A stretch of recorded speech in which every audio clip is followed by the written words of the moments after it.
Glad you could be here. Glad we can have a conversation. I always enjoy engaging with you all. It is a lovely Saturday, and I am ready to have a nice chat with you all. So, welcome, welcome, welcome, welcome. There are plenty of current events to discuss, plenty of historical and world events to discuss, lots of analysis to give. And it's going to be good. As always, the way we do this show is that I give my opening remarks. Then from there, we do our roll call to find out who's watching. And then from there, at that point, we do the super chats and I answer your questions. So let's do it that way. So be sure to hit the like button. Folks, I'm going to, before we get to things, just a quick business announcement here. Be sure to hit the subscribe button.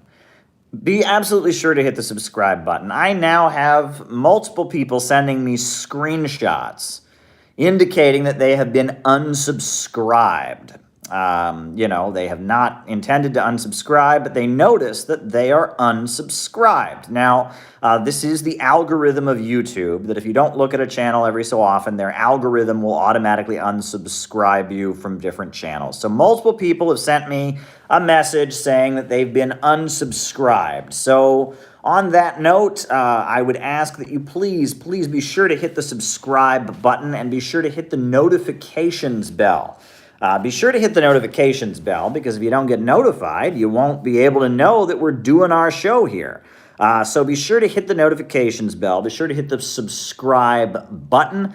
Be sure to hit the like button. Let's make sure that we all are here for our conversations. The more of us that are here, the better. It is always good to have a good conversation here. It is Saturday evening, and I intend to keep talking to you all as long as I can. I've got plenty of unnamed diet beverage in this lovely paper cup, and we are going to have a conversation. We're going to have a conversation. I will answer your questions. We will talk about politics. Very important stuff. So like I said, be sure to hit the like button. Be sure to hit the subscribe button. Be sure to hit the notifications bell. Post this on Facebook. Post this on Reddit. Post this on Twitter. This is an important conversation to have, and the more people here, the merrier. It's Saturday evening. We're all stuck indoors because of COVID-19. No big gatherings, no big parties. Everyone's just kind of stuck indoors. So because of that, why not spend your evening with us? Why not be part of our great little community here? I deeply, deeply love you all. When will you have an unnamed diet clothing line for sale? Ha ha ha, very funny. That's good. That's a good point, though. I've thought about having t-shirts that say unnamed diet beverage as part of a marker of our community. Maybe at some point I'll get a line of those going. That's actually a very good super chat question there. So, folks, with no further ado, I am going to jump into my opening remarks. So, if you super chat me, I will give you an answer. That'll come after the roll call, and we'll just jump into things. Folks, I was very saddened to learn that Larry King, who I had the honor of working with, he did pass away. Larry King is kind of a legend in American television. And I got to work with Larry King. We worked in the same office. He would film his show in New York City sometimes at the same studio that I do my reporting from. And there is actually, one humorous story I do have about Larry King and I. That's why, of course you're saddened to learn that someone you worked with, someone who's a great American legend, that they've passed away. And one story came to my mind, which I'll just share with you all right now. Okay. I like to go.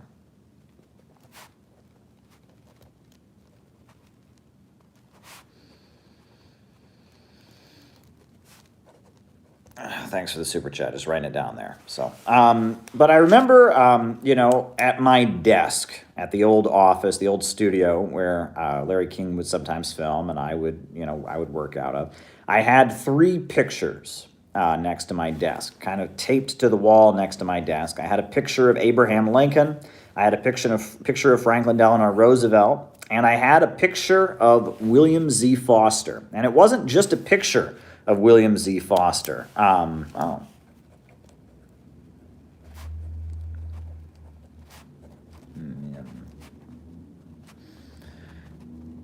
Wasn't just a picture of William Z. Foster. It was actually the Soviet postage stamp with the face of the great American communist leader William Z. Foster on it.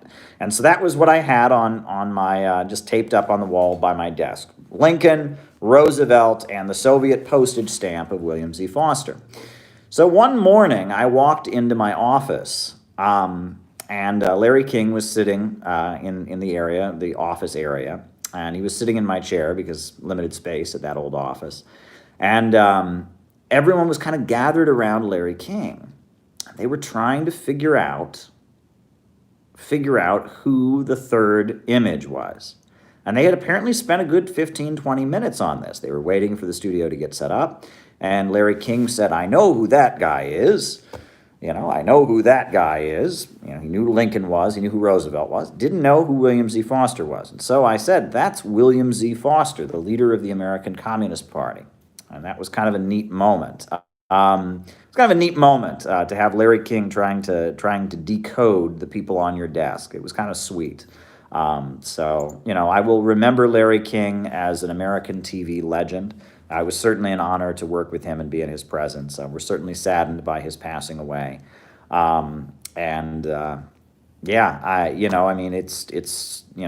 a tragic reality. He was not a young man. He lived many years. He did good interviews into his late age.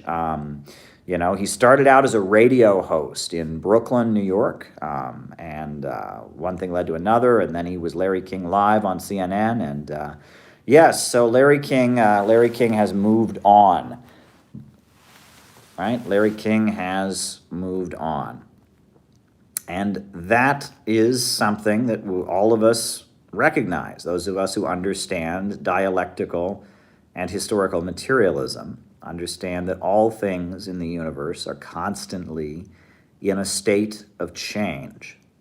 Right? The only thing that is constant in the universe is change. A does not equal A. You never step into the same river twice, as was said by the great Greek philosopher Heraclitus. There is nothing permanent in the universe. A does not equal A. The first A can never be the same as the second A, because nothing in the universe is exactly the same. There is a constant state of change. All that exists is matter, but that matter is constantly in a state of motion.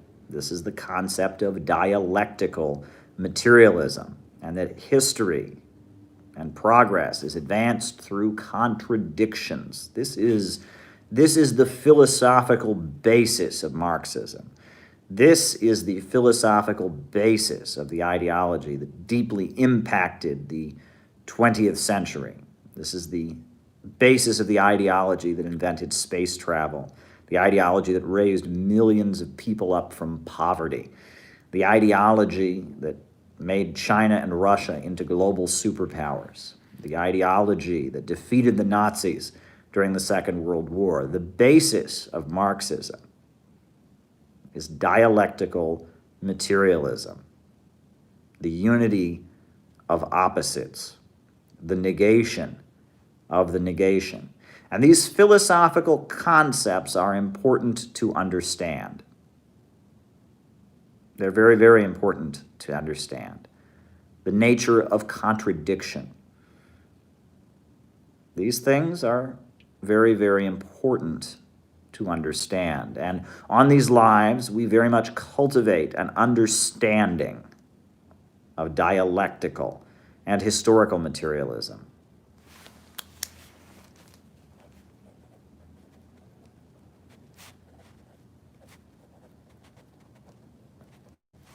We very much cultivate that understanding.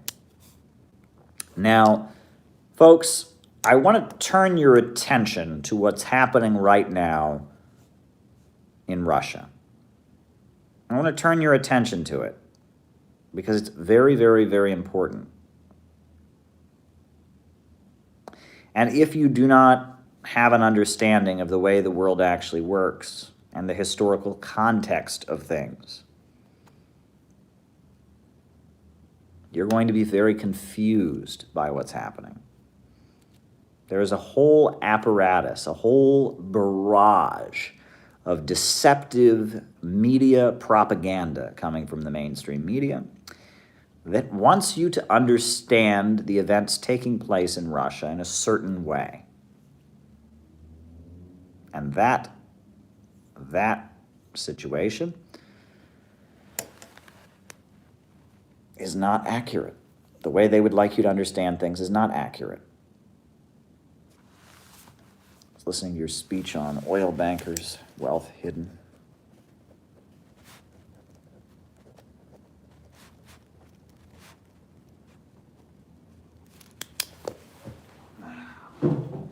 Right? You don't want the painting to go out. Right? You don't want the painting to go away. You always want the painting to come on. Must have been a big problem that I joke, but indeed, I had to turn the painting back on. There you go. The painting is now back on, right? But indeed, if you were to understand things that are currently taking place in Russia, the way mainstream media wanted you to understand them, you would understand it this way. The mainstream media narrative is this: Russia has lots of corruption, and young people in Russia are very angry about this corruption. The leader of the anti-corruption protests is a guy named Alexei Navalny, and Alexei Navalny is being unfairly persecuted and put into jail, and so people in Russia are rising up and protesting against it, and it's a righteous uprising of the people. That is what mainstream media wants you to think about what is happening right now in Russia. Well, there's a little bit more to the story than that, and that narrative of things is pretty inaccurate.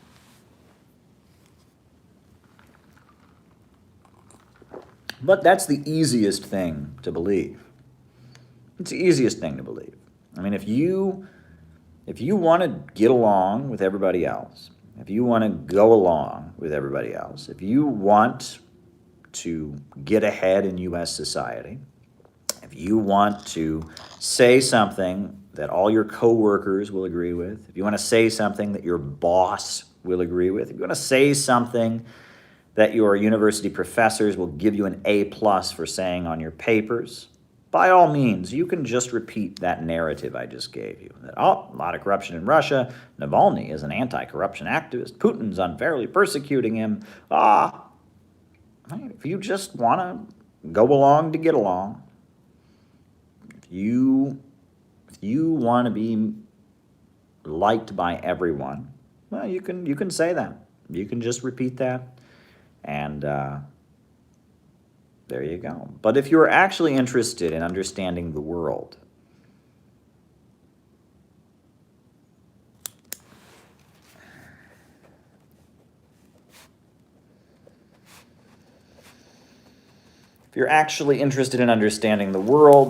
you're going to have a little bit different understanding of these things.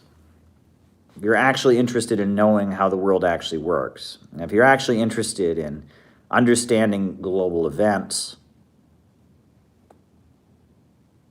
you're going to have to dig a little bit deeper to find out what's actually going on. You don't have to do that. No one is making you do that. In fact, all the rewards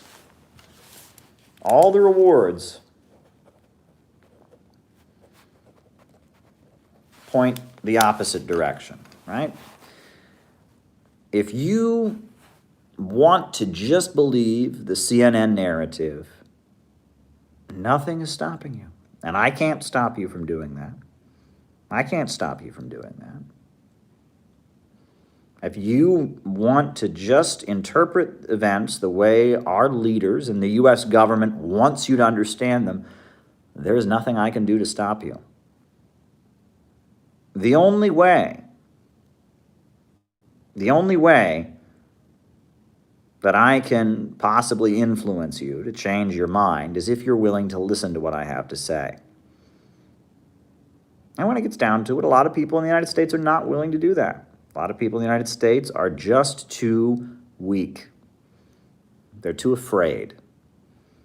It takes intellectual courage to question what you're supposed to believe in the United States. Part of the reason social media has been set up is to program you to be weak. Social media, they've done studies on it. Twitter, Facebook, it's very similar to gambling. It stimulates the same parts of the mind that gambling stimulates. When you check your Facebook, you check your Twitter, you see how your posts are doing, it gives you this high, this rush. Social media is addictive. And trust me, I'm probably being quite hypocritical in saying that, because you know that I'm very active on social media. If anyone is social media addicted, it is me. But the reason that social media has been set up is to get you into a position where you are constantly seeking the approval of others. And not simply seeking the approval of others, but seeking the approval of others as demonstrated through social media. You're constantly chasing after the likes, the shares, the subscribes. You're constantly chasing after the communication of other people's approval, channeled through algorithms and a whole mechanism set up by Silicon Valley that favors certain views and doesn't favor others. Now, we know that Facebook has been caught. Not every story can just go viral. No. They have these news curators who have been set up to help some stories spread like wildfire throughout Facebook and help other stories not spread like wildfire through Facebook. They have this. Twitter has similar mechanisms. So does YouTube. So do all of these social media outlets. They're not neutral. They are not independent. There are conscious manipulators behind the scenes. So while you are getting addicted and seeking that approval from other people, somebody is setting algorithms into motion to manipulate that process. So it's not simply about pleasing the crowd. It's about pleasing the crowd in the way the crowd has been manipulated to please and be pleased. It's more sinister, far more sinister, than simply being addicted to the approval of others. There are some people that are desperate for other people's approval and other people's praise. That's bad enough. But Facebook and Twitter, YouTube and Instagram, they have been set up in a way where the approval of others is channeled and manipulated by the owners and controllers, by the Silicon Valley elite. So you don't even have an accurate understanding of what it is that other people approve and don't approve of. Somebody behind the scenes is manipulating the understanding that you get.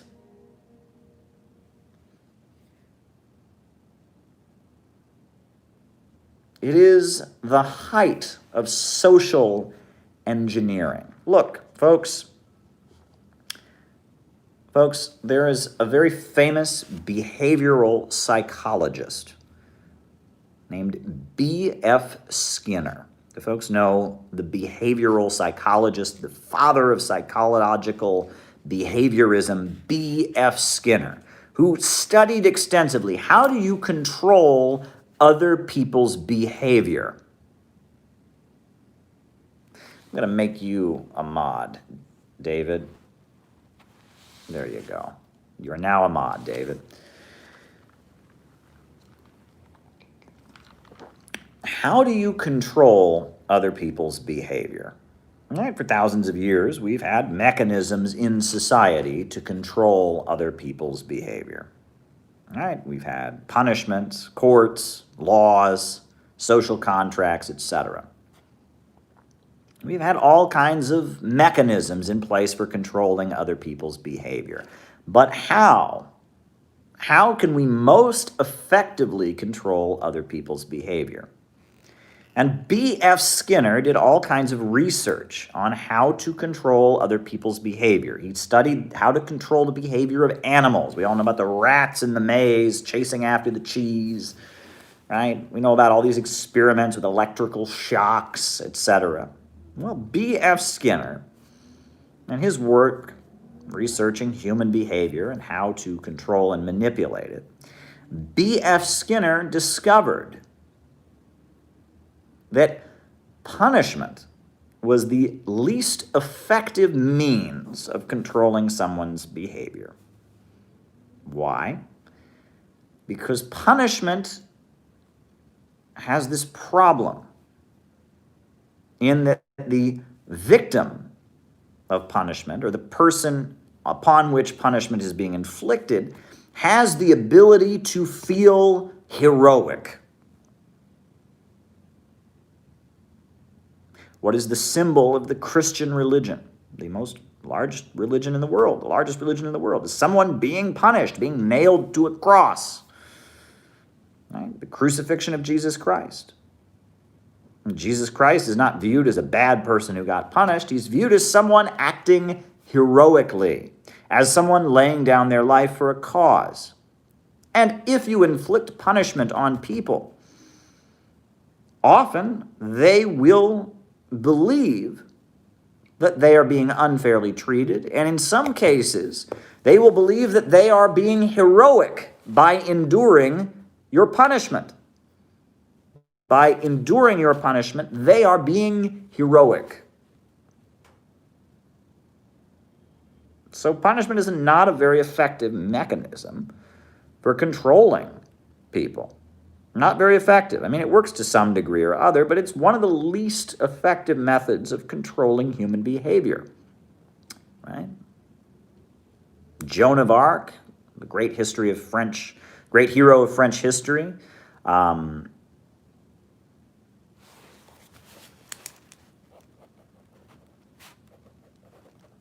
Joan of Arc, she was burned at the stake, viewed as a great hero. But even beyond that, if one goes to the prisons of this country, one interviews axe murderers and rapists and thieves and some of the most vile criminals, one will discover that these people believe that they're innocent. And they don't simply say that. They deep down believe it. Sometimes the worst axe murderers, the worst murderous criminals, violent criminals, rapists, they think they did nothing wrong. And they have psychologically developed mechanisms for protecting themselves from the knowledge that they actually did anything wrong. And if you talk to some of the most vile criminals in the world, no matter what you tell them, no matter how much evidence you show them, they will believe they have done nothing wrong, that they are the victim, and that this doesn't work.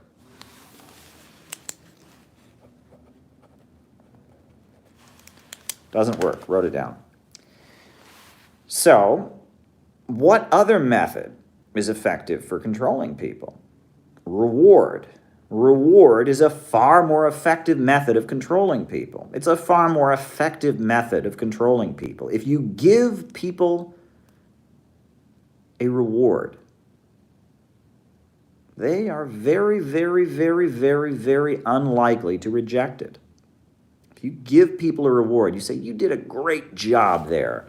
Here is a reward. Here is some money. Here is some praise. Here is an increase in your Twitter followers, an increase in your YouTube followers, an increase in your social media status. If you do that, people are unlikely to reject you. And in fact, it is a very effective way of influencing them. You can influence someone by rewarding them. If you praise aspects of people, they will continue to act in the way that you praise them. If you build up aspects of people, they will continue to act in those ways. If you get people addicted to the approval of others, addicted to the constant rush of other people's approval, if you do that, you can influence not just how they behave, but how they think. You can influence their minds. They will begin to restructure the way they view themselves based on the rewards you gave them.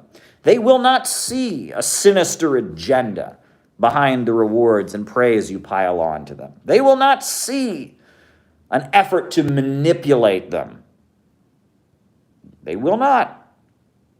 They'll think I'm great, and they like this aspect of me, and I'm going to be more like the way they want us to be. This is the nature of social engineering and behaviorism. And at the end of the day, it ultimately deprives people of the ability to become heroic. This kind of social engineering that we see with social media, it's about manipulating people's minds, manipulating people's behavior, making people desperate addicts, craving the approval of other people, and stripping them of the ability to become heroic, stripping them of the ability to take an unpopular stand, stripping them of the courage to stand in the face of opposition and stand alone. And that's why the social media manipulations are so deeply maniacal on the part of our leaders. So what you all are doing with me right now, you're listening to me and my critique of the way U.S. media is portraying events in Russia. What you all are doing is heroic. You're not supposed to do this. You're supposed to be weak. You're supposed to be an addict. You're supposed to be easily manipulated to the point where, oh my God, I can't watch what Caleb's saying. Everyone says Russia is bad and that American imperialism is good. And oh boy, I don't want to be cheering for the bad guys. They want you to be weak. They want you to be pathetic. They want you to be scared to think. They want you to be afraid to know. That's what they want you to do. That is what they want you to do. They want you to be a weak, cowering, trembling person.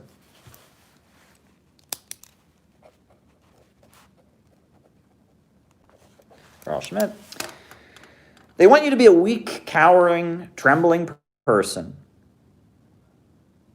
who's afraid to think against the mainstream narrative, who's afraid to entertain it out of the fear you won't get the social approval. That's what they want.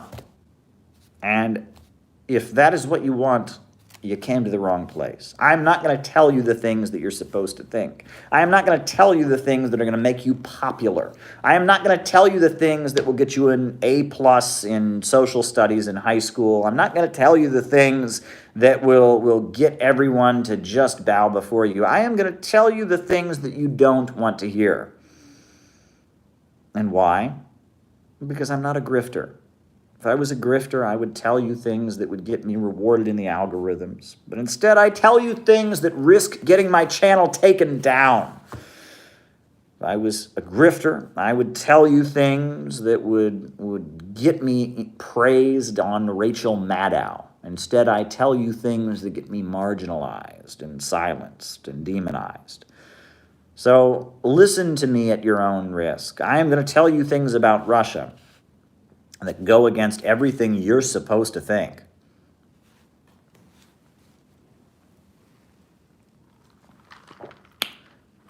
You want to understand Navalny. you need to understand the fall of the Soviet Union. That's the first thing you need to understand. Right? I know I hate to give you a history lesson here, but if you want to understand what's going on in Russia right now, flashback to the 1980s. In Russia and the Soviet Union and Poland and Czechoslovakia and Lithuania and Latvia and Estonia and Moldova, many countries throughout the Eastern Bloc, there were young people who were angry. And they were the children of the party elite. They were often the most educated people in the country. Their parents were college professors. Their parents were Communist Party bureaucrats. Their parents were high-ranking engineers, scientists, and artists. And it was the children of the privileged people within the Soviet system, the children of the bureaucratic elite of the Soviet system, that were frustrated with the situation in the Eastern Bloc. Look, in the Eastern Bloc, in the socialist countries, they had a centrally planned economy. The government controlled almost all the major industries. And there was economic progress that was carried out. Millions were lifted from poverty. National industries were constructed. Access to healthcare was vastly expanded. Access to education, 200 troops. Access to education expanded. Employment was universal. There was a huge amount of job security for working people. Socialism had big achievements, but it also had great restrictions. There was not freedom of speech. There was not freedom of assembly. The country was fighting for its life against the Western capitalists. There was an economic blockade that was imposed. Important technology couldn't be shared with the socialist countries. There was a constant military threat of sabotage and attack from the Western countries. Huge amounts of money was spent out of the Soviet budget to develop a nuclear arms race, a nuclear arsenal. Right? We could talk about it wasn't really an arms race, it was an arms catch-up. The USA was constantly threatening the Soviet Union with nuclear destruction. And in response to that, the Soviet Union was forced to constantly build up its nuclear arsenal to deter that threat. The Soviet Union always had a policy that it would never launch a first nuclear strike. The USA never had such a policy. And as the USA built up its military arsenal, the Soviet Union was forced to keep up with it. And facing the constant threat of nuclear annihilation, the Soviet Union and the surrounding countries were forced to be pretty authoritarian. They were raising people up from poverty. They accomplished real miracles. A whole country became electrified, and huge achievements in terms of women's equality and in terms of employment and in terms of industrialization. But these were very rigid societies. And there were young people in the Eastern Bloc who were angry about the way things were. They felt stifled by the way things were in the Eastern Bloc, and they were right. They didn't have the level of free speech. They wanted to be able to listen to different kinds of music. They wanted the freedom for cinema and filmmakers to make whatever kind of films they want. And most of those young people that were in the Eastern Bloc that had these dissident feelings did not support capitalism. Most of them called themselves democratic socialists. Prague Spring, 1968. In Czechoslovakia, Dubček took power. And he was an anti-communist, but he called himself a democratic socialist. He said, I'm going to build socialism with a human face in Czechoslovakia. And most of the young people who supported Dubček didn't support capitalism, but thought that he would adjust the system of socialism in Czechoslovakia to be more democratic and humane. Well, we now know that was not the case. Dubček was being actively supported by American intelligence, but a lot of these folks were manipulated. And in 1989, 1990, 1991, in country after country after country, when the Eastern Bloc fell, it fell because there were people going out and protesting, generally the children of the party elite, generally the intelligentsia, the students, the intellectuals, going out and protesting. And they didn't want capitalism. They didn't want free market capitalism. They just wanted more openness in their society. They wanted to listen to Beatles music. They wanted to drink Coca-Cola. They wanted to be able to drive fancy Western cars. And as far as they were concerned, they were under the impression that if they went out into the streets and helped bring down the communist parties, bring down the Marxist-Leninist parties that were ruling the Eastern Bloc, the result would be that everyone would keep their guaranteed job, keep their guaranteed health care, keep their guaranteed education, but they'd get to shop at Walmart.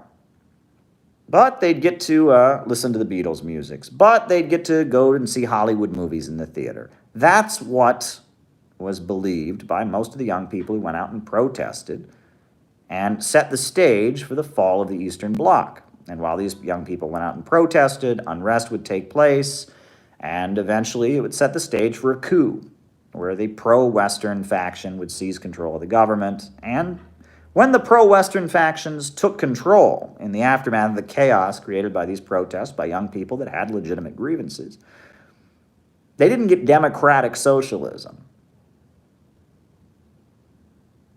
They got neoliberalism.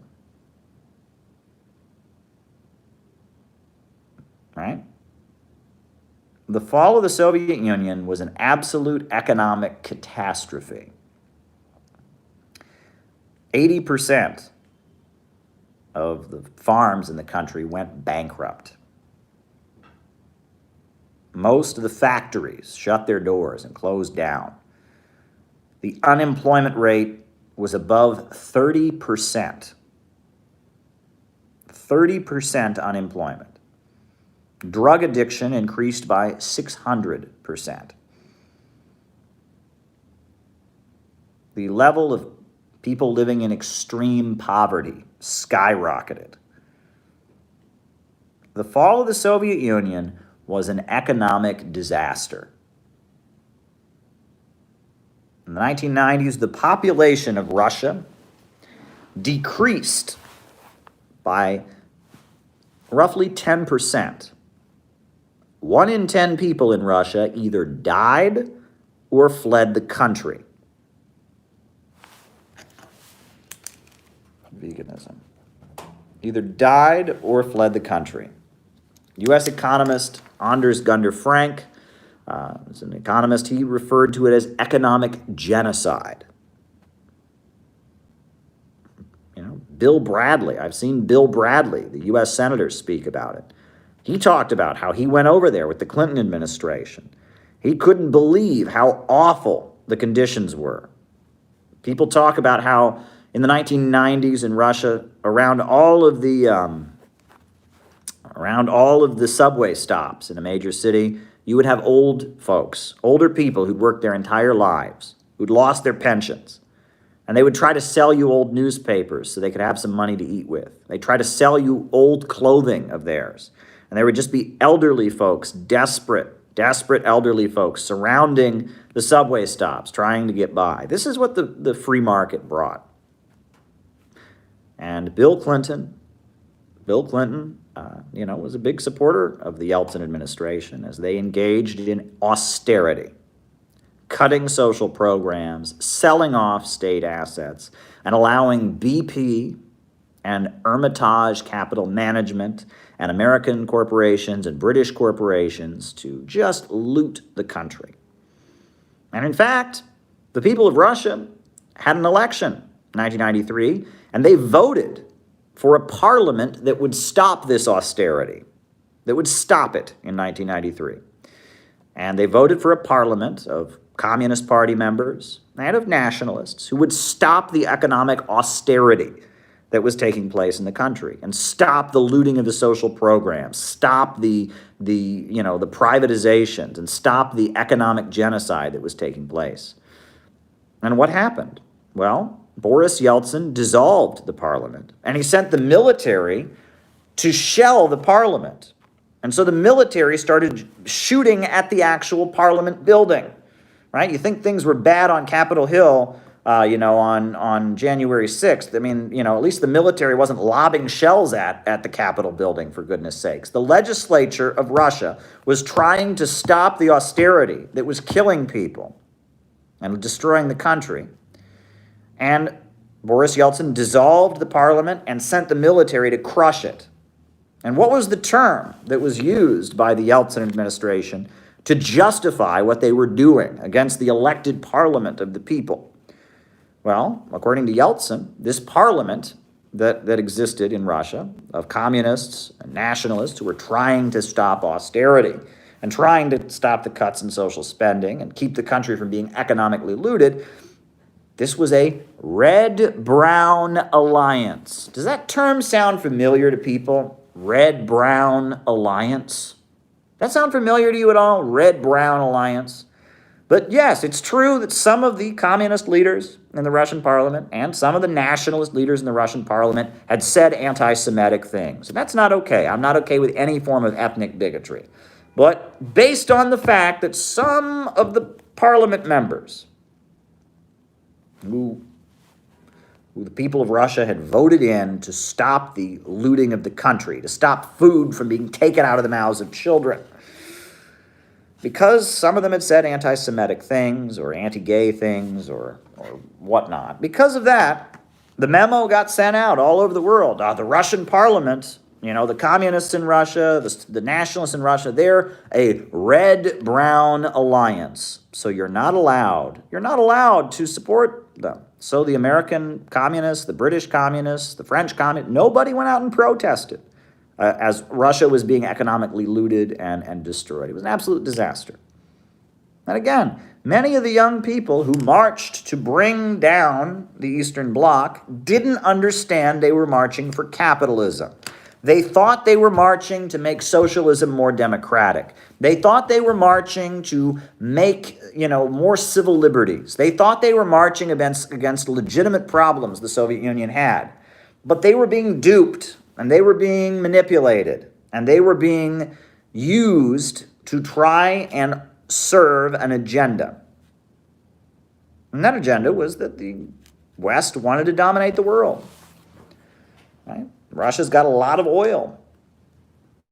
Well, Wall Street, ExxonMobil, BP, Chevron, Shell Oil, they don't want people buying Russian oil. They want people buying oil from them. Right? Russia's got a lot of natural gas. They don't want people buying natural gas from Russia. They want people buying natural gas from Wall Street. Russia had one of the largest steel industries in the world. Now, do you think that Wall Street wanted people buying steel from Russia? No, it wanted them buying steel from them. And when these American firms would buy Russian farms, buy Russian factories, buy Russian oil companies, they would just destroy them. It was about reducing Russia to the state of being a client captive market.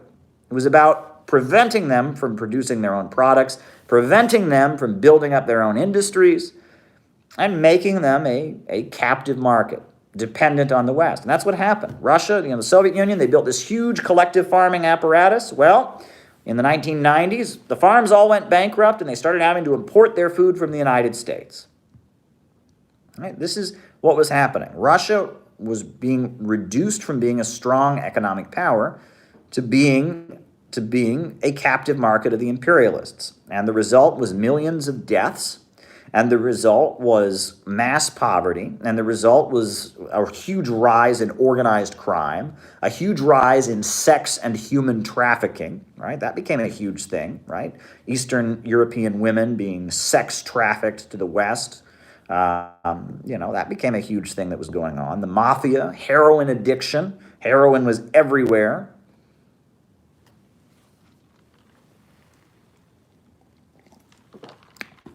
Well, that was what happened in the 1990s.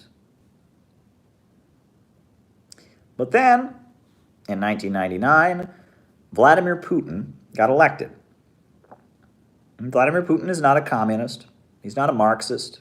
He's certainly influenced by communism, influenced by Marxism, but he's a conservative. He's a a Christian, member of the Russian Orthodox Church. He has a more or less nationalistic outlook. He got elected. And from office, Putin began putting into practice his college thesis. He had written, as an academic, a dissertation explaining that Russia could rescue its economy by turning oil and gas into what he called national champions. By putting oil and gas at the center of the economy, this could re-stimulate the economy and stabilize Russia's economy. It could end the disaster of the early 1990s by putting these two big natural resources, oil and natural gas, under government control, selling them on the international markets, and then using the resources to rebuild Russia's steel industry, rebuild Russia's farming industry, rebuild. And that's what Putin did. And it took him a long time. And it wasn't easy. And in a lot of cases, it involved making a deal with various private capitalists, right? It wasn't they didn't just seize their property. It wasn't a communist revolution. They went to these private capitalists and made a deal with them, right? It wasn't, this wasn't a socialist revolution or something. It was an effort to try and stabilize Russia's economy, and it was very successful. With Gazprom, the natural gas company, and Rosneft, the state-run oil company, Russia rebooted its economy. The economy of Russia in 2000, 2001, 2003, 2004 started to grow because Putin came into office and he wasn't an agent of the West. He wasn't like Boris Yeltsin, a puppet of the Western imperialists. He came in there and he utilized Gazprom and Rosneft to end the nightmare of free market capitalism. He came in and reasserted state control over the economy. That's what Vladimir Putin did. By being an independent figure, by being somebody who was very well supported among the Russian population and among the Russian military and other people, he came in and he restructured the Russian economy. Partnerships. Restructured the Russian economy not to be in complete demolition, and raised people up out of poverty. State. And it was very successful. I mean, now Russia has a huge agricultural sector. Under the leadership of Boris Yeltsin, Russia was dependent on food imports from the European Union. Now Russia is having a farming boom. They industrially have recovered from the fall of the Soviet Union. They're producing the same amount, more than they did at the time the Soviet Union fell. Putin came to power fixing Russia's economy. That's what he did. He used the government, he used the state, and he used, in particular, government control over oil and natural gas to restabilize the Russian economy and end the nightmare, the absolute and utter nightmare created by the free market. And that's why the Western capitalists hate him. Russia used to be their playground. Now Russia is a competitor with Western capitalism. And that's why they're particularly angry about Nord Stream 2. You know what Nord Stream 2 is? It is a natural gas pipeline. It's being constructed so that Germany and Luxembourg and Belgium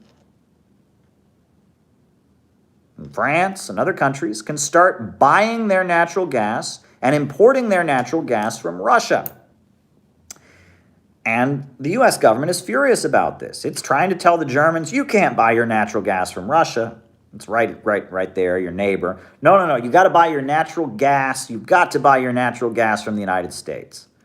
Sure, it's way more expensive. Sure, we're on the other side of the planet. But you need to buy your natural gas from BP and Chevron and from American fracking companies. Well, the Germans don't want to do that. The Germans have determined that, hey, Russia's a lot closer than the United States. We're going to get our natural gas from Russia. And they built Nord Stream 2, a pipeline so that they can buy their natural gas from their neighbor so that it is significantly cheaper, they can save money. And Wall Street and the big American oil companies are furious about this. right? How dare the Germans try to buy their oil and gas from Russia? How dare they? We're in charge of the European Union. This is a NATO country. We're in charge. You got to buy your natural gas from the United States. Well, the Germans said, with all due respect, we're gonna purchase our natural gas here. Infuriates the American imperialists. This is the context of everything going on with this Navalny character. Now, people say that Navalny is the leader of the Russian opposition. That's what he's frequently referred to in American media. They say he's the leader of the Russian opposition. Bullshit. Forgive me for cursing. I don't generally curse, but I'm sorry. He is not the leader of the Russian opposition.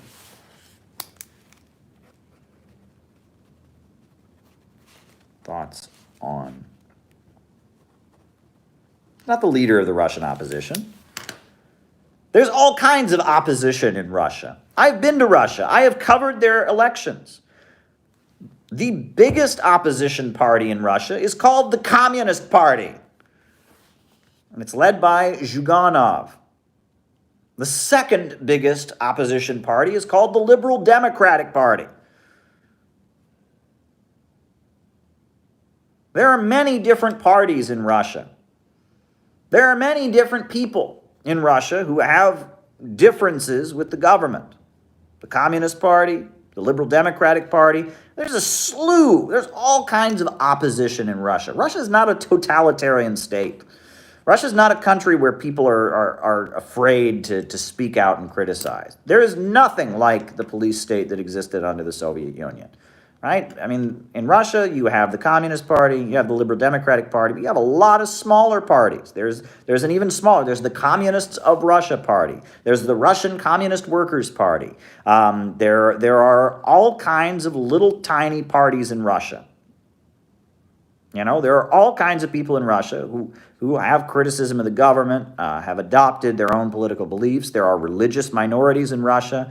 In Russia, they even have their own version of Amish people. I bet you didn't know that. But there are communities in Siberia of Russians who are Russian Orthodox and believe that technology is sinful. And they live up in the mountains like Amish people. They've got their own Amish people. There is a community of people in Russia centered around a religious leader who claims he's Jesus. He's a former policeman who claims he's Jesus. There are all kinds of religious groups in Russia. There are all kinds of political, different groups in Russia. The idea that Navalny is the leader of the Russian opposition is pure malarkey. There is all kinds of opposition in Russia other than Navalny. Navalny is one guy who just so happens to have a huge following on social media. Huge following on social media. Millions of followers on Twitter and Facebook and all these different places. That's interesting, isn't it? Huge following on social media. And he makes these very, very well-funded documentaries demonizing Russia, demonizing the Russian government, playing into the idea. All right. North Korea.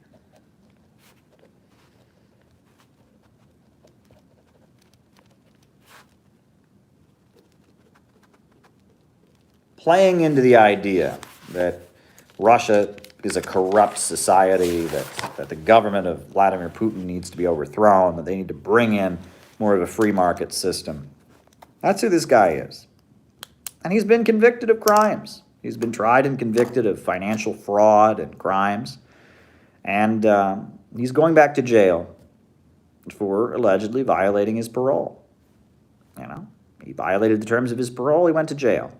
And so now, using his social media voice, he's inciting the population of the country to go out and riot.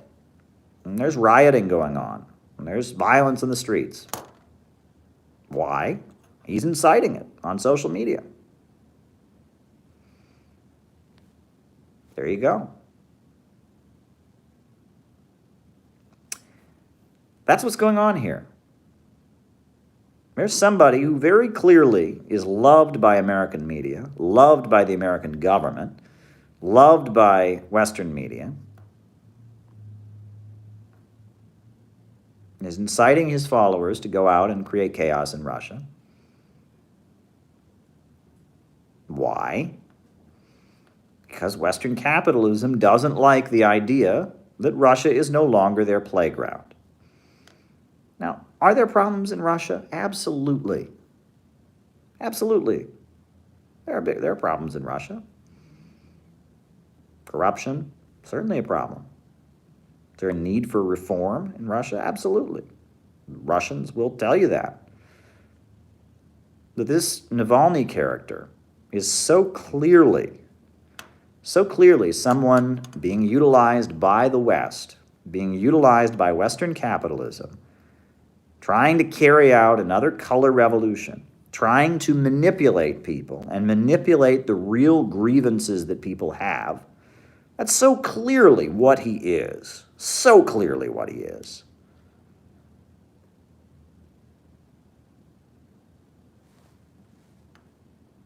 And that's what you need to understand about what's happening there. Navalny is not protesting because he wants average Russians to have a better life. He's not protesting because he loves his country and he wants things to change. No. Navalny is being propped up by the West.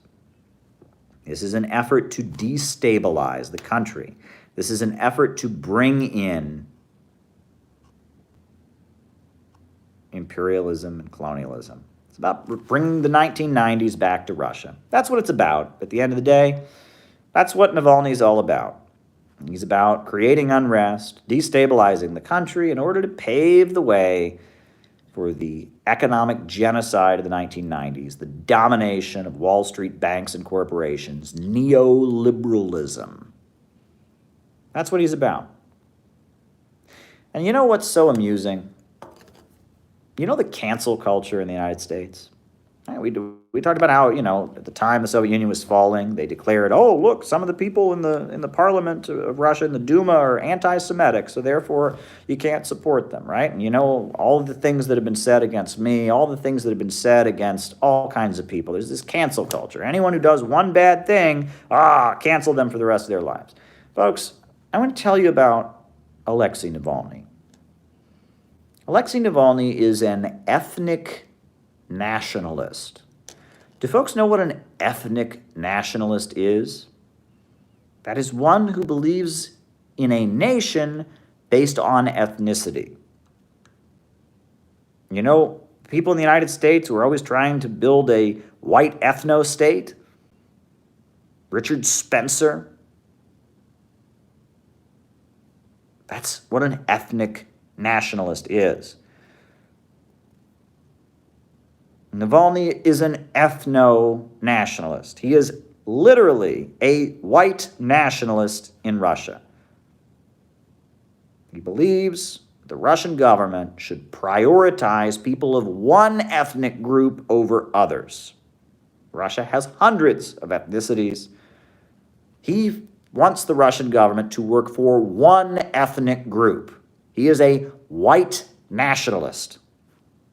He is the Richard Spencer of Russia. Sure, he believes in gay marriage. Sure, he says he supports Black Lives Matter. But what is he about in his essence? What is he about in his essence? He's about trying to demand that the Russian government prioritize one race over another race. And he has put this into practice. Now, this was in the New York Times, right? I'm sure people are going to hear that, oh, that's not true, Caleb. That's just propaganda from Russia. You made that up. It's not true. The New York Times said this. The New York Times said this. This is from the New York Times in 2011. Now, if you think the New York Times made this up to help Vladimir Putin, you're free to think that, but I'm just reading you. Navalny is so committed to this notion of ethnic nationalism that he participated in protests called, and thank you, Mark, protests called Stop Feeding the Caucasus. Right? Because the Russian government subsidizes the people who live in the Caucasus Mountains, the Caucasus regions. Well, you had a protest, Stop Feeding the Caucasus. Stop Feeding the Caucasus was what it was called. Leading people to march against, not against Putin or alleged corruption, but march against people in their country of a different ethnicity and demand that the Russian government stop helping people of another race. Imagine that there was a rally in the United States, stop giving welfare to the blacks, stop giving welfare to the Chicanos, stop feeding the Asians. That's basically what Navalny did. He led a protest, stop feeding the Caucasus. You can read about this in the New York Times. Stop having the government give assistance to people of another race. He stopped feeding the Caucasus. That's what it was about. Stop having the government of Russia help people of another nationality. That is white separatism. That is ethno-nationalism. And furthermore, at these protests, this is, again, 2011 New York Times. This is a direct quote. He compared dark-skinned Caucasus militants to cockroaches. I'm reading you, this is a direct line from the New York Times, that he, quote, compared dark-skinned Caucasus militants to cockroaches. That is who Western media wants you to support. Right now, Western media is telling us how bad the Trump people are, right? I mean, Trump and his supporters, they stormed the Capitol and they're racist and I'm sorry. And now American media is cheering for a man who led a protest, stop feeding people of another race, cut off all ethnic assistance to people of another race because they're cockroaches.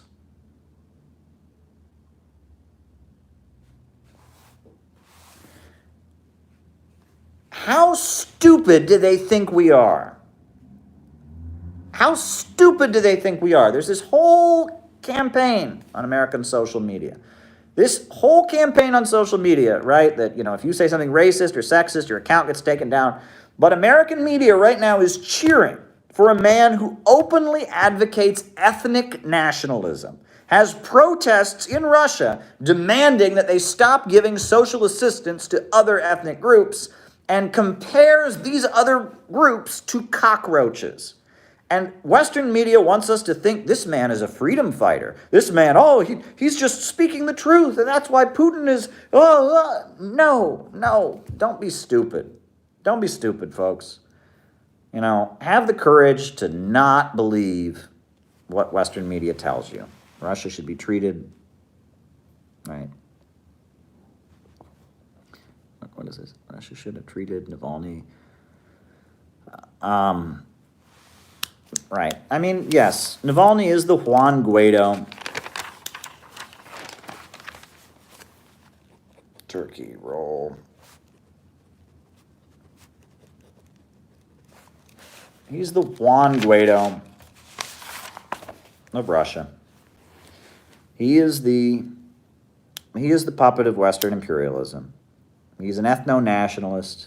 He's trying to play peoples of Russia, of different ethnic groups against each other. He's not a good guy, not a freedom fighter. And he's certainly not a voice for Russians who might have criticism of the current system. It's not who he is. And the goal is neoliberalism. The goal is austerity. The goal is grinding Russia back into poverty, getting rid of Nord Stream 2 so that big corporations and banks based in the United States can dominate the global economy. Just like they're doing it in Russia, they're doing it in China. Tibet separatism, Uyghur separatism, Taiwan separatism, Falun Gong. They're doing it in Venezuela with Juan Guaido. They're doing it in Iran with Sunni separatists.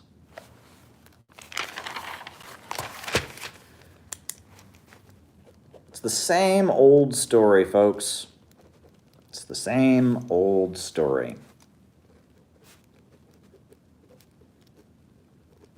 That's what's going on in Russia right now.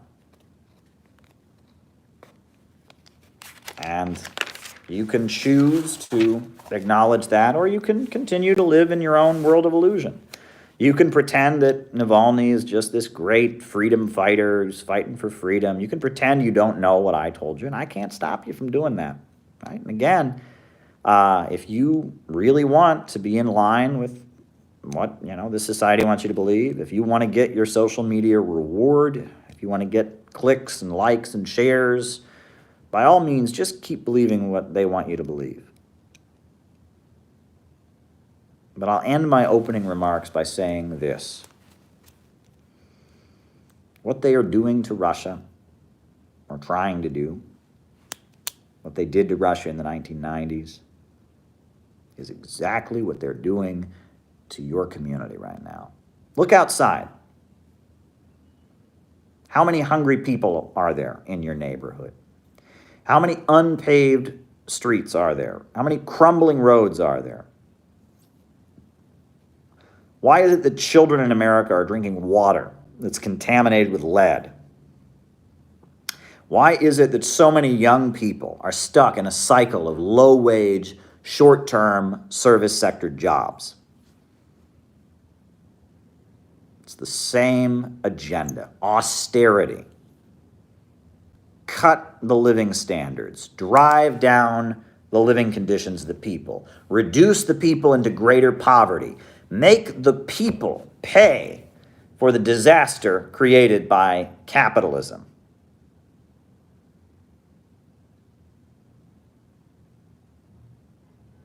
That is what is going on right now. The big bankers and monopolists who dominate the world, the international bourgeoisie, they are trying to reduce the living standards of the entire working class. They are trying to play ethnic groups against each other. They are trying to eliminate the good-paying jobs. They are trying to grind us all into poverty. They are trying to keep the world poor so that they can stay rich. They are trying to reduce the human population because they don't need us anymore at their machines, right? With artificial intelligence and 3D printing and everything, they don't need us to run their machines any longer. They don't need a working class like they once did. The attack on Russia, much like the attack on China, the attack on Venezuela, the attack on Cuba, the attack on Iran, is driven by the austerity agenda of the global capitalist class. They are trying to grind the world into poverty so they can stay at the center of one global international financial system.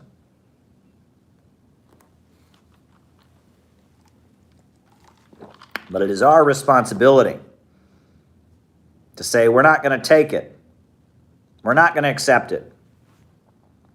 What we need is a government of action that will fight for working families. Instead of having a government that grinds people into poverty and beats people down, we need a government that stands up for working people.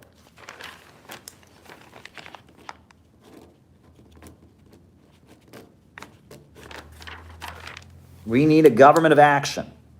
We need popular power, working class power. The banks, factories, and industries should be organized to serve public good and not profits.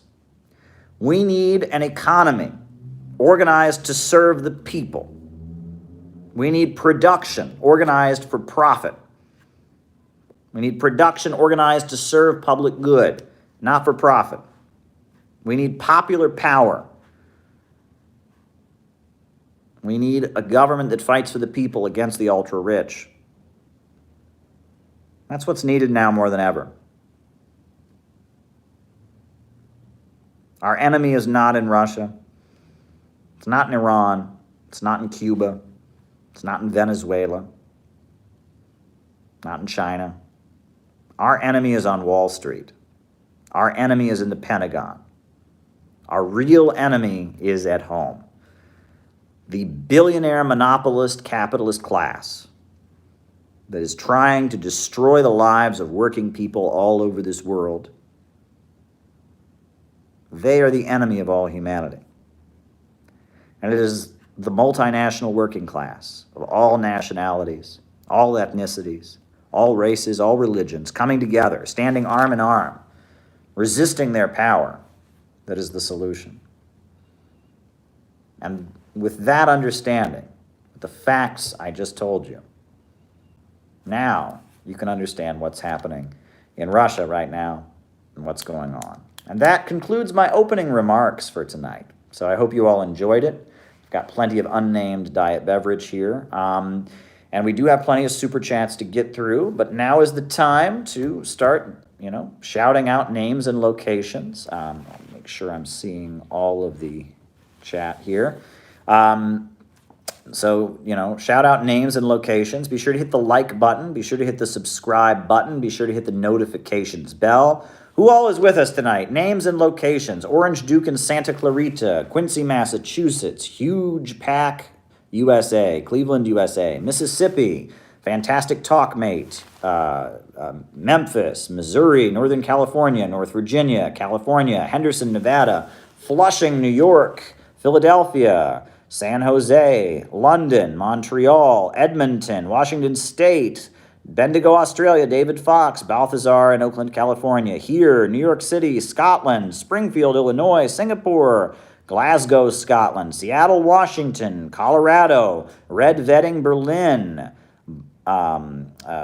Red Cat from Switzerland, welcome Red Cat, Los Angeles, California, Auckland, New Zealand, Las Vegas, Jersey City, New Jersey, San Francisco, very accurate analysis, Caleb. Philip from Miami, Florida, New York, NYC, Io Hillary, welcome, welcome. New York City, Chichester, Gateshead, England, St. David's, Bermuda, Lombardy, Italy, very good, glad you're with us.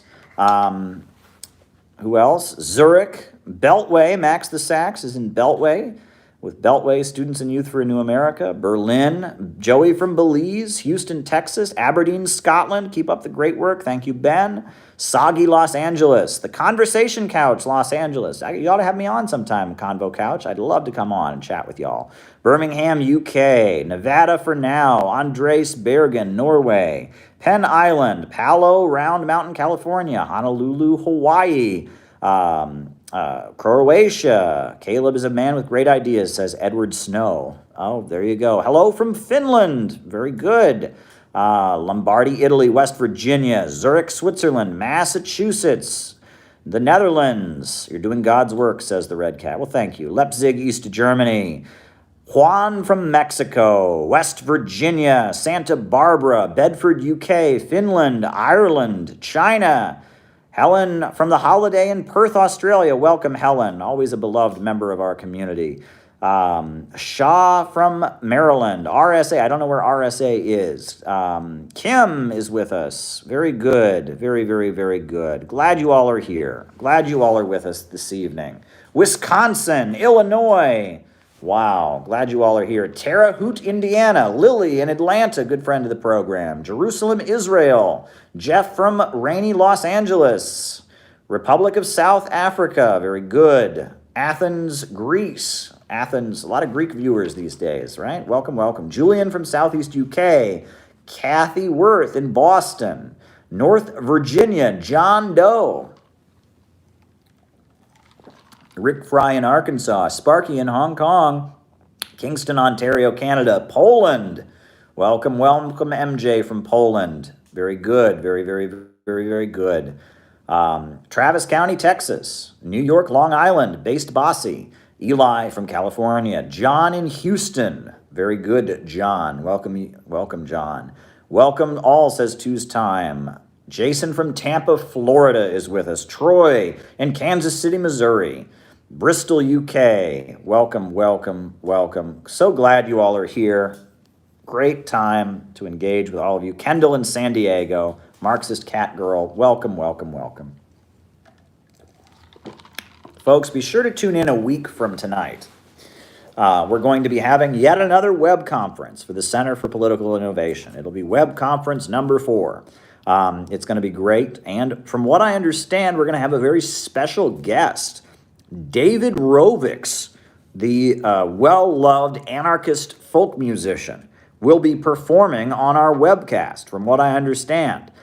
He has confirmed David Rovics will be performing. So it's going to be quite a show. There will be music, there will be speeches, there will be messages from Iranian students. Some Iranians are going to speak about the threat of war against their country, and we're going to have the music of Dave Rovics. It's going to be a really amazing show a week from tonight. I'm going to get the link all set up pretty soon, and it's going to be really, really great. So I really hope that you all tune in a week from tonight when the Center for Political Innovation has its webcast.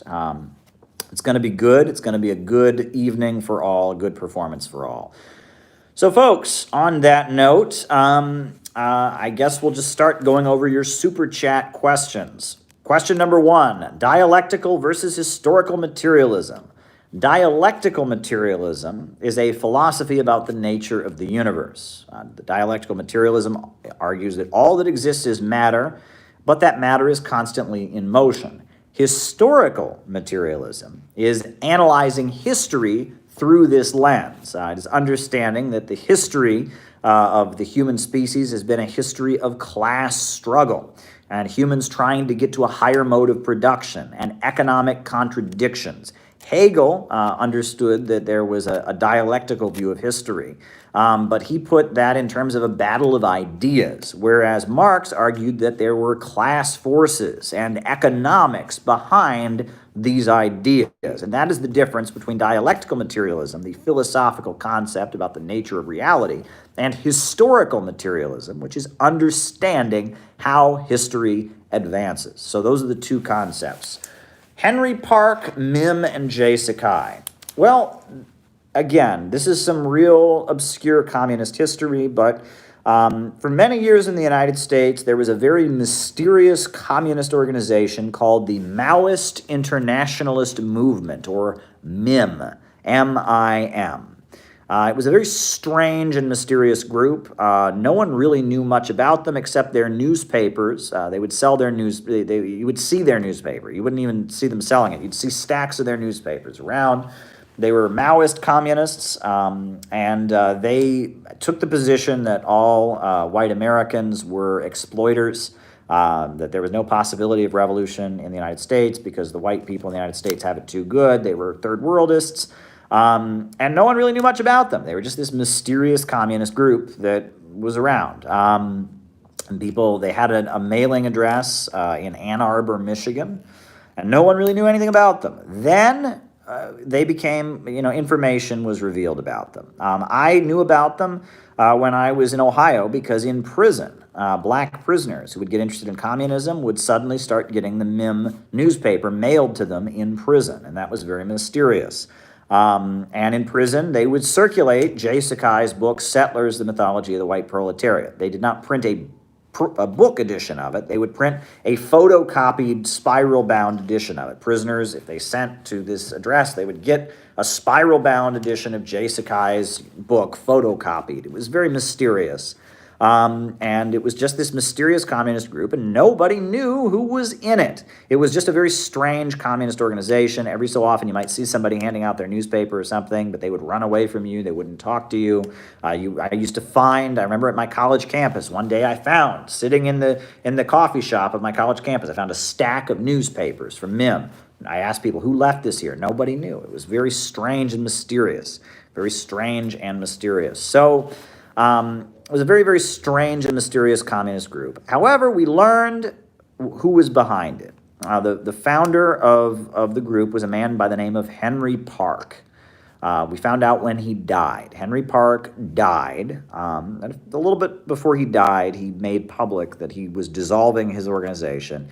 And Henry Park was a professor at the University of Ann Arbor, and he was a Korean American, and he had studied at Harvard University. And at Harvard University, he had started an organization called Radicads, which was short for Radical Academics. And they went on delegations to China during the 1970s, during the Gang of Four period. He and a few other people, they had this club at Harvard called Radicads, or Radical Academics, and they went to China to visit, Mao's China, which was quite hard to do back then. There were no diplomatic relations. It was quite hard to get a visa to go to China, but they did it, right?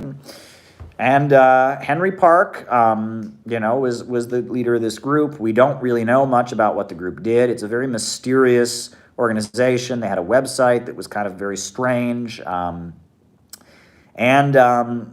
Henry Park dissolved his organization, he put out a statement saying that the reason he dissolved his organization was because he had been accused of raping a member of the Revolutionary Communist Party.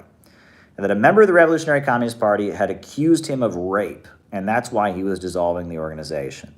And if you ask the Revolutionary Communist Party about it, they don't know anything about it. They say, we never accused him of rape. It's a very strange case, a very, very strange and mysterious case.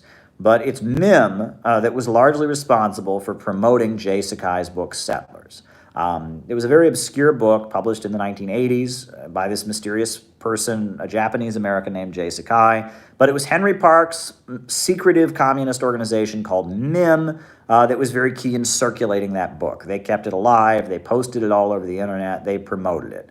So that's what I know about. That was a super chat question. Henry Park, MIM, and Jay Sakai. That is all we know about it, right? There are all kinds of conspiracy theories out there.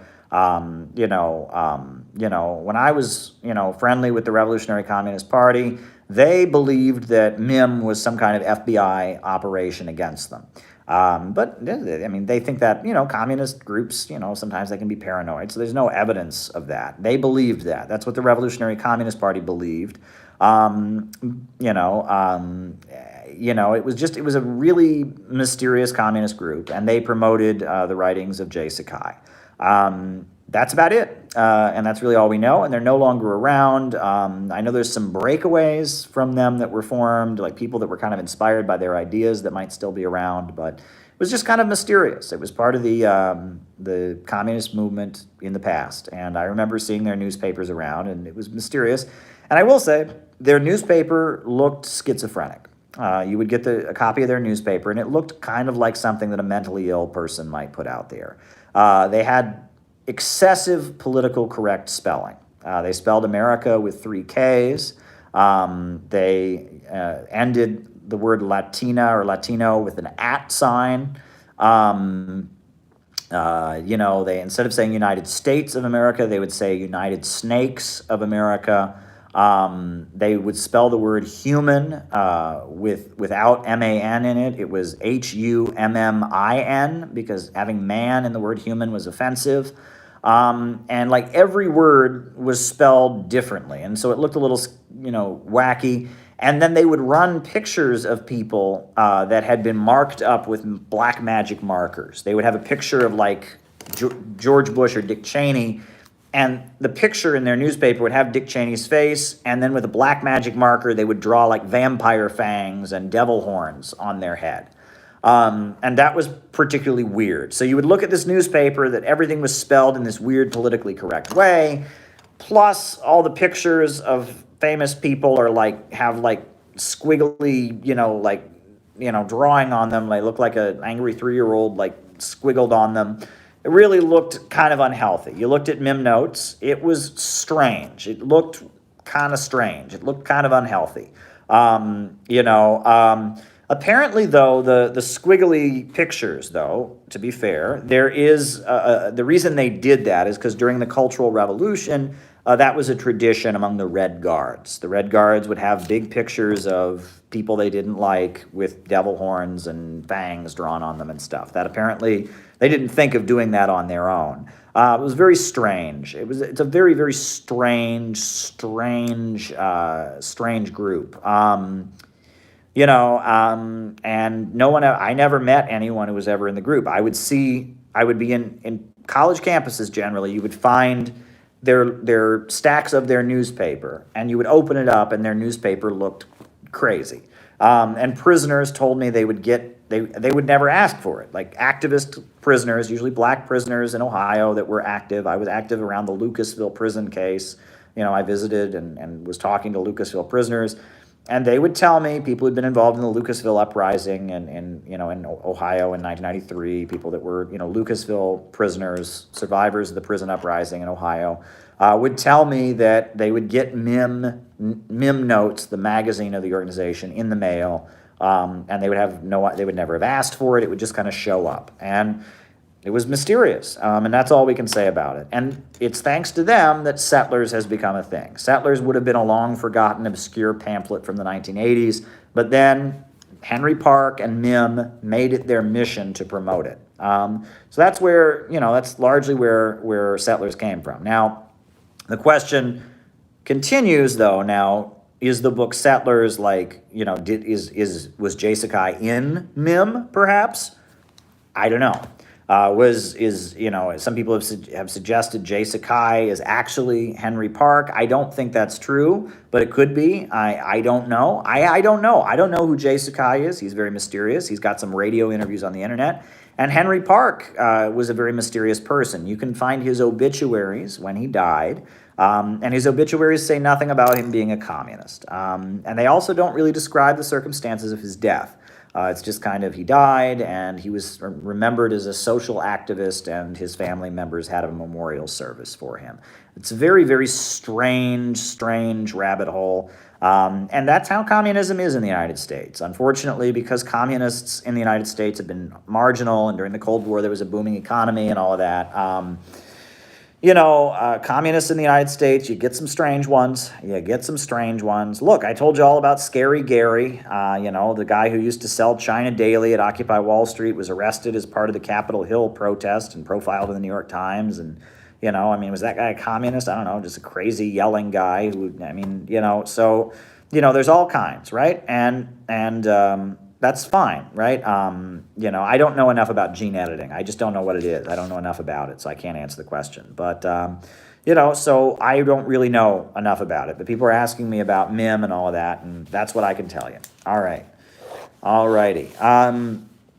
A negation of the negation. Well, I'm going to do a live where I go over all the dialectical and historical topics. I think we'll have a live on that concept in itself. So I don't want to, I want to give it full justice. So I'm not going to answer negation of the negation right now. How is wealth hidden? Well, that's interesting. In my talk on oil bankers, I talked about how the richest people in the world are so poor that they have to have all their money in their own name. And that during the 1970s, when Nelson Rockefeller was becoming vice president, I believe, they tried to calculate just how much money he had, and they couldn't figure it out. And all these journalists and academics couldn't figure out how much money he had. Why? Because he had so much money in his own name, but he also owned shares of trusts, and he also owned shares of corporations, and he also had private foundations set up. And it was very hard to determine, right? When you're as wealthy as the Rockefellers are, you don't keep all your money in a bank account, right? The Rockefellers have set up huge foundations. They don't own it, the foundation does, except, they are in charge of the foundation. They're on the board of directors. They have the power. So they really own the foundation, but it's technically not theirs. The foundation is a separate entity. The banks, for example, right? How much money does Chase Bank have, right? Chase Bank is the Rockefellers' bank. Now, but the money of Chase Bank is not in their name. It's in the name of the bank, but they own the majority of the shares in the bank. So it gets very hard to determine how much money the ultra rich in the United States actually have, because it is not simply a matter of money in their bank account. It's a matter of foundations they control, trusts they control. It is an elaborate network of wealth and power. Institutions they dominate. Shares. I give this example in my talk, oil and the global capitalist crisis. You cannot figure out how much money the Rockefellers have. You can't figure out how much money the Vanderbilts have. You cannot figure out. And this is Ferdinand Lundberg. He himself talks about this in his book, The Rockefeller Syndrome, which is what I quoted that from. Could you announce tomorrow's live broadcast, Global Days of Action, Solidarity with Yemen? Yes, well, it's actually 2 days away here, but Monday morning in the United States, there will be live webcast about Yemen. And George Galloway will be speaking on this live broadcast. I will be speaking on it.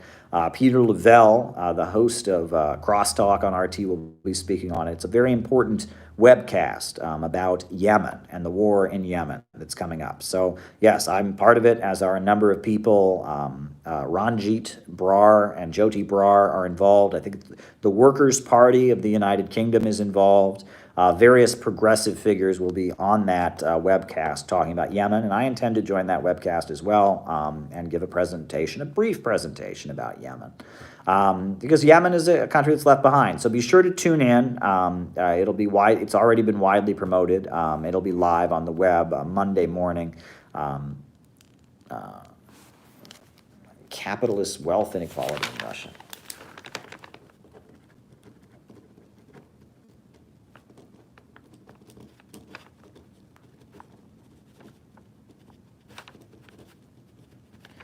All righty. Current state of Mccarthyism in the United States. Well, it's very scary. It's very, very scary right now how they are whipping up this hysteria that anyone who is sympathetic to Russia or China, anybody who goes against the mainstream narrative is considered to be dangerous. They are banning people from social media, deplatforming people, trying to silence people. It's very scary. They've very much created a light switch effect in the United States, where you either believe everything the mainstream media wants you to believe, or you are crazy. And that's the narrative they're trying to create. They want to make it so, hey, you believe everything you're supposed to believe in the United States, or you're a QAnon nut who thinks that, the lizard people kidnapped the babies or something, and they're trying to create that light switch effect. They're very upset by what happened on the Capitol, and they're using that and kind of trying to paint all dissident elements with that broad brush. And it's certainly very, very disturbing. And let me emphasize once again, please hit the subscribe button, right? They are unsubscribing people from my channel right now, right? People have sent me screenshots that loyal members, people who are in the chat, have been sending me screenshots. I got unsubscribed from your channel. So please make sure you're subscribed. Make sure you hit the notifications bell, because we don't know, is it just the algorithm doesn't like some of the words we use, or is there an intentional campaign to mess with us? We don't know what's going on, right? I have predicted that within the next 2 years, they're probably just going to take this channel down. So we just have to be ready to move to another platform when that happens. But, as long as we can be here, let's try to build this community up. So make sure that you hit the like button and you hit the subscribe button, because it's certainly very scary. And the algorithms do unsubscribe people. That has been admitted by YouTube. This does happen. So there you go. Now, people want me to debate someone named Paul Kenger. Who is that? Who is Paul Kenger? I mean, I'm open to having debates with different people. I'm not opposed to debating anybody. So I'm certainly open to doing that. I just don't know who he is. So, if he wants to debate me, that's fine. There was a question on transgender ideology. Look, I am 100% in favor of the rights of transgender people. The hate crimes that are committed against transgender people absolutely must stop. I have protested against the NYPD's policy of, basically grabbing trans people in their sex worker raids and their sweeps of prostitution. Transgender people have had a huge amount of hardship, when it comes to their family members, mistreating them. When it comes to, the hate crimes and bullying that goes on, I am 100% against any discrimination against trans people. I'm 100% for the rights of transgender people. I think people should be allowed to be trans if they want to be trans. No one should be, stepping in and telling trans people they don't have the right to be who they are. And that's that, and I think it's that simple, and it's a human rights issue, and transgender people have human rights, and those human rights must be respected. That's how I see it. There are bigger questions about what exactly gender means, and I don't know enough about that, and I'm being real with you. I don't know enough about it, and every time I start to talk about it, I say something that I regret saying, because 16 people message me and tell me something I didn't know. Right? And a lot of times what these people message me that I don't know contradicts something that somebody else messages me. So I just don't know enough about it, okay? I am for human rights. I'm against discrimination. I am for people being treated equally. I'm against shaming. I'm against hate. Thank you, Alex. That's what I can do for you. I am for the human rights of all. I'm against any form of discrimination. That's what I can do for you. As far as some of the stuff about, some of the other stuff, I just don't know enough about it. And every time I start to speak as if I know something about it, I immediately get about 100 messages telling me I don't know what I'm talking about and telling me a whole bunch of things I didn't know. And a lot of times these things I don't know contradict each other. So I don't want to say the wrong thing. I can say what I know, right? Best piece of advice, not the best, but one very, very good piece of advice I received from somebody was this. They said, don't say anything that you don't know, but if you do know something, and it's very important, don't be afraid to scream it from the heavens. So I'm not going to say anything that I don't know about the trans debate, but what I do know is that trans people are frequently victims of hate crimes. Trans people frequently have their rights violated. Trans people frequently get accused of being mentally ill unfairly. Trans people frequently get rejected by their families. Trans people frequently get grabbed by the police and unfairly in their anti-sex worker raids, and they get profiled and discriminated against. And I know that is wrong. So I am going to speak out against that, and I will continue to speak out against that. No trans person should ever be a victim of any form of discrimination or bullying or hate crimes. The family members of trans people should accept and love them. Trans people shouldn't be hospitalized simply for being trans. And police certainly shouldn't be profiling people for being trans. That's it. That's what I know, and that's what I will say loudly, and you won't stop me from saying that. But if you want me to say something more than that, I'm not going to do it because I don't know enough about it, and every time I do, I upset a bunch of people. And so there you go. That's what I can do for you. All right. Paracon. I don't know what that is. I don't know what Paracon is. So, yeah. Carl Schmitt. Carl Schmitt was the Nazi legal theorist. He was an academic in Germany who wrote about law and the basis of law. And one thing that he did was that apparently he did view law in much more of a realpolitik way. He was much more explicit. He was a Nazi, and the way he wrote about law was much more like, we use the government to get what we want. He didn't beat around the bush. There was no, pretense of everyone's justice and equal before the law. He was much more explicit. And that's why a lot of American legal theorists do study Carl Schmitt because, a lot of what he wrote almost sounds somewhat leftist from what I understand because he's just admitting how the law actually works. It serves the ruling class, etc. He just, he wrote Nazi laws, which were very authoritarian and totalitarian and tyrannical. The reason for that was he didn't buy into the myths of democracy. He believed in, a fascist state. And so there's some honesty about how bourgeois law actually works. And that's why a lot of leftists like Carl Schmitt's writings, even though they don't agree with his conclusions, that he had an understanding of how legal systems work in capitalist countries that was a lot more honest than what you get from the West. And sometimes you'll get that. Sometimes there will be people on the right wing, because they are not trying to pretend everything is nice, they will admit things about capitalism and liberalism that people on the left are too afraid to admit. And you'll get that, right? However, their solution is not a good one. I don't endorse Carl Schmitt's writings. I haven't read enough of them, honestly, but I do know there are a number of leftists who will quote Carl Schmitt simply because they feel like Carl Schmitt was more honest about how law works in a capitalist society than a lot of liberal thinkers are. And that's the basis of that, from what I understand. Biden put 200 more troops in Syria. Are you surprised? And thank you, Faramuk.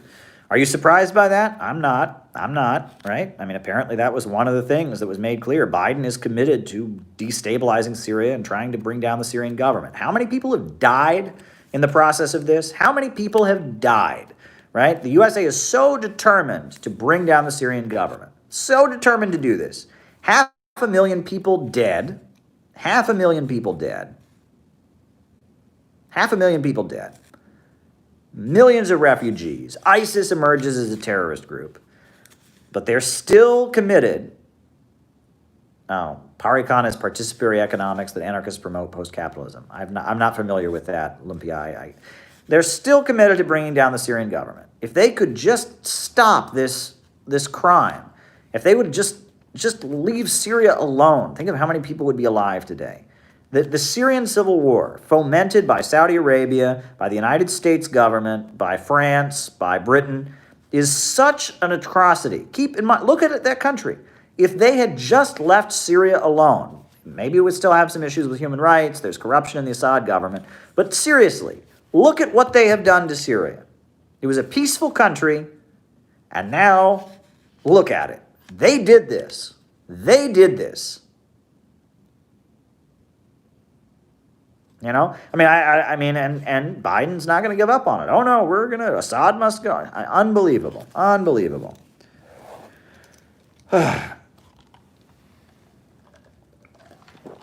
Veganism.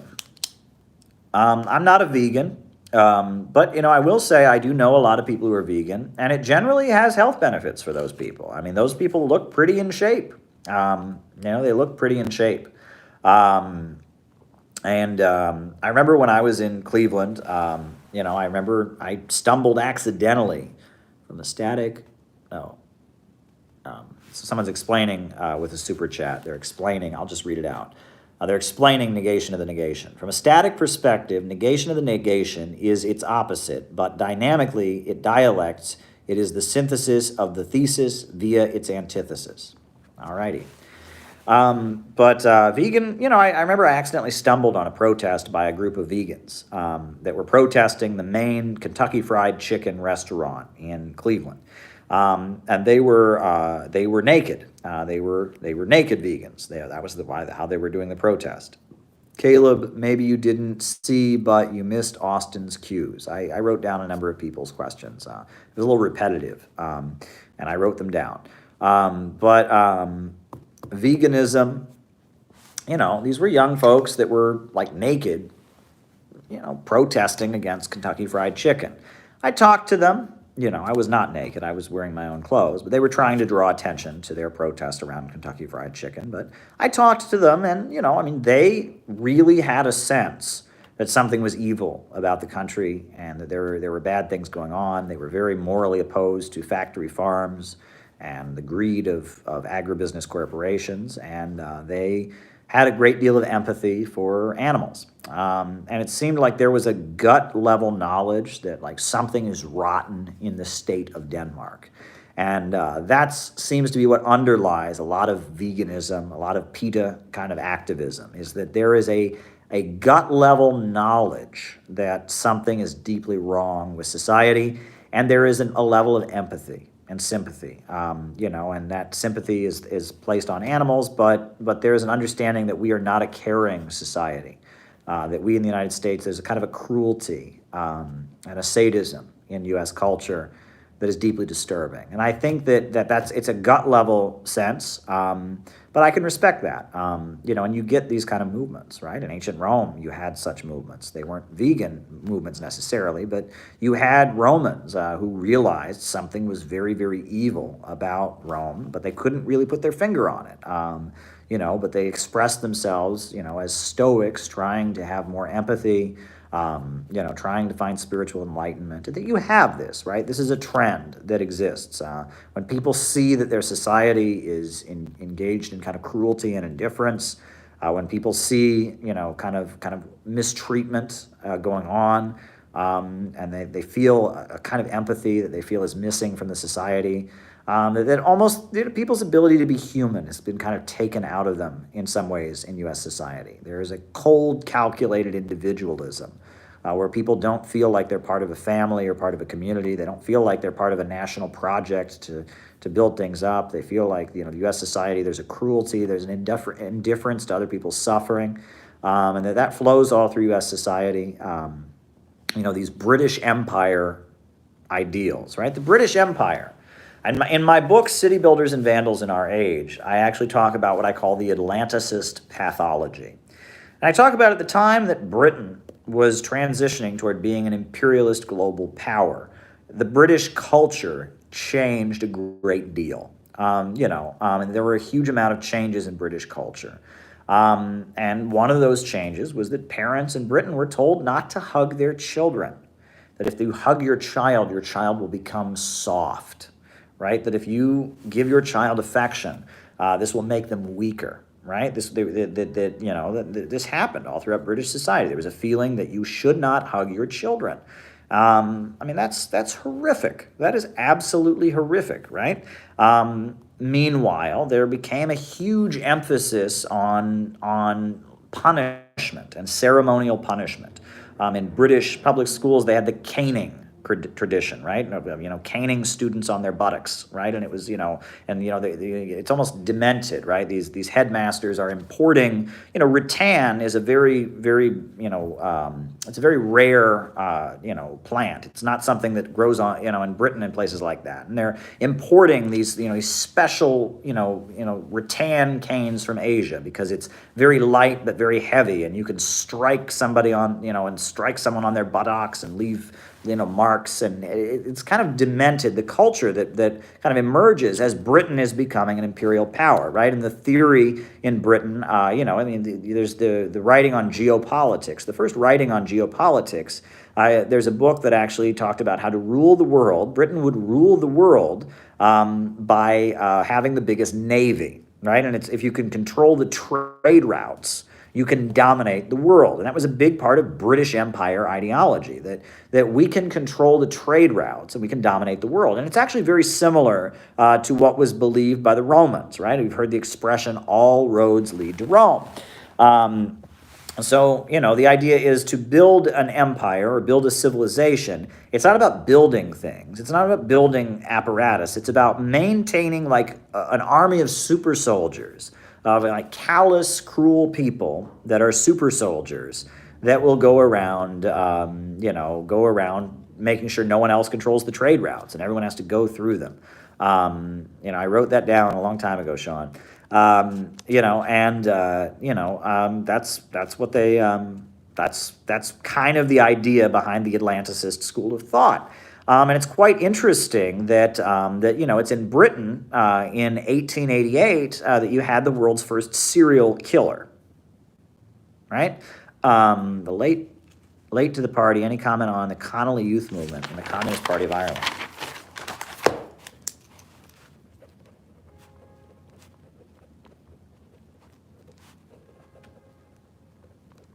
Youth Movement. Alrighty. You had the first serial killer in Britain.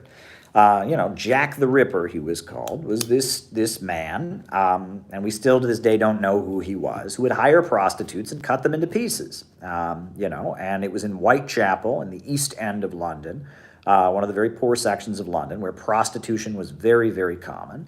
And this wealthy man, and some people think he was even a doctor or a surgeon based on what he did, would hire prostitutes and just cut them into pieces. Clearly this individual, Jack the Ripper, was getting sexual pleasure out of what he was doing.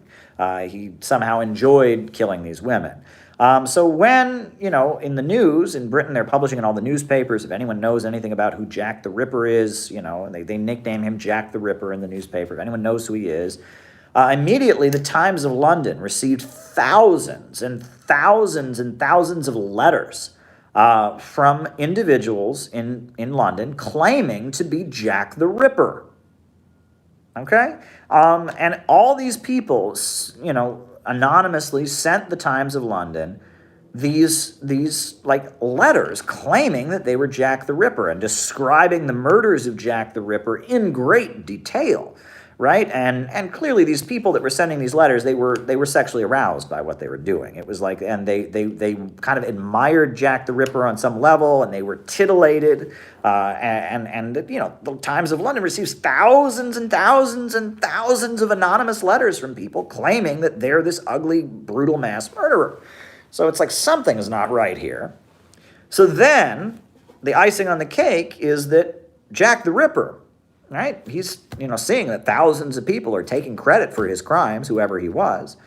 To prove that he's the actual Jack the Ripper, he sent the infamous From Hell letter, which was a package, basically, that contained some of the body parts of the people he murdered, because he wanted to be clear that he was the actual Jack the Ripper. He didn't give away his location.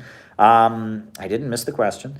And he didn't give away his location, but he actually sent, the infamous From Hell letter, to prove who he was.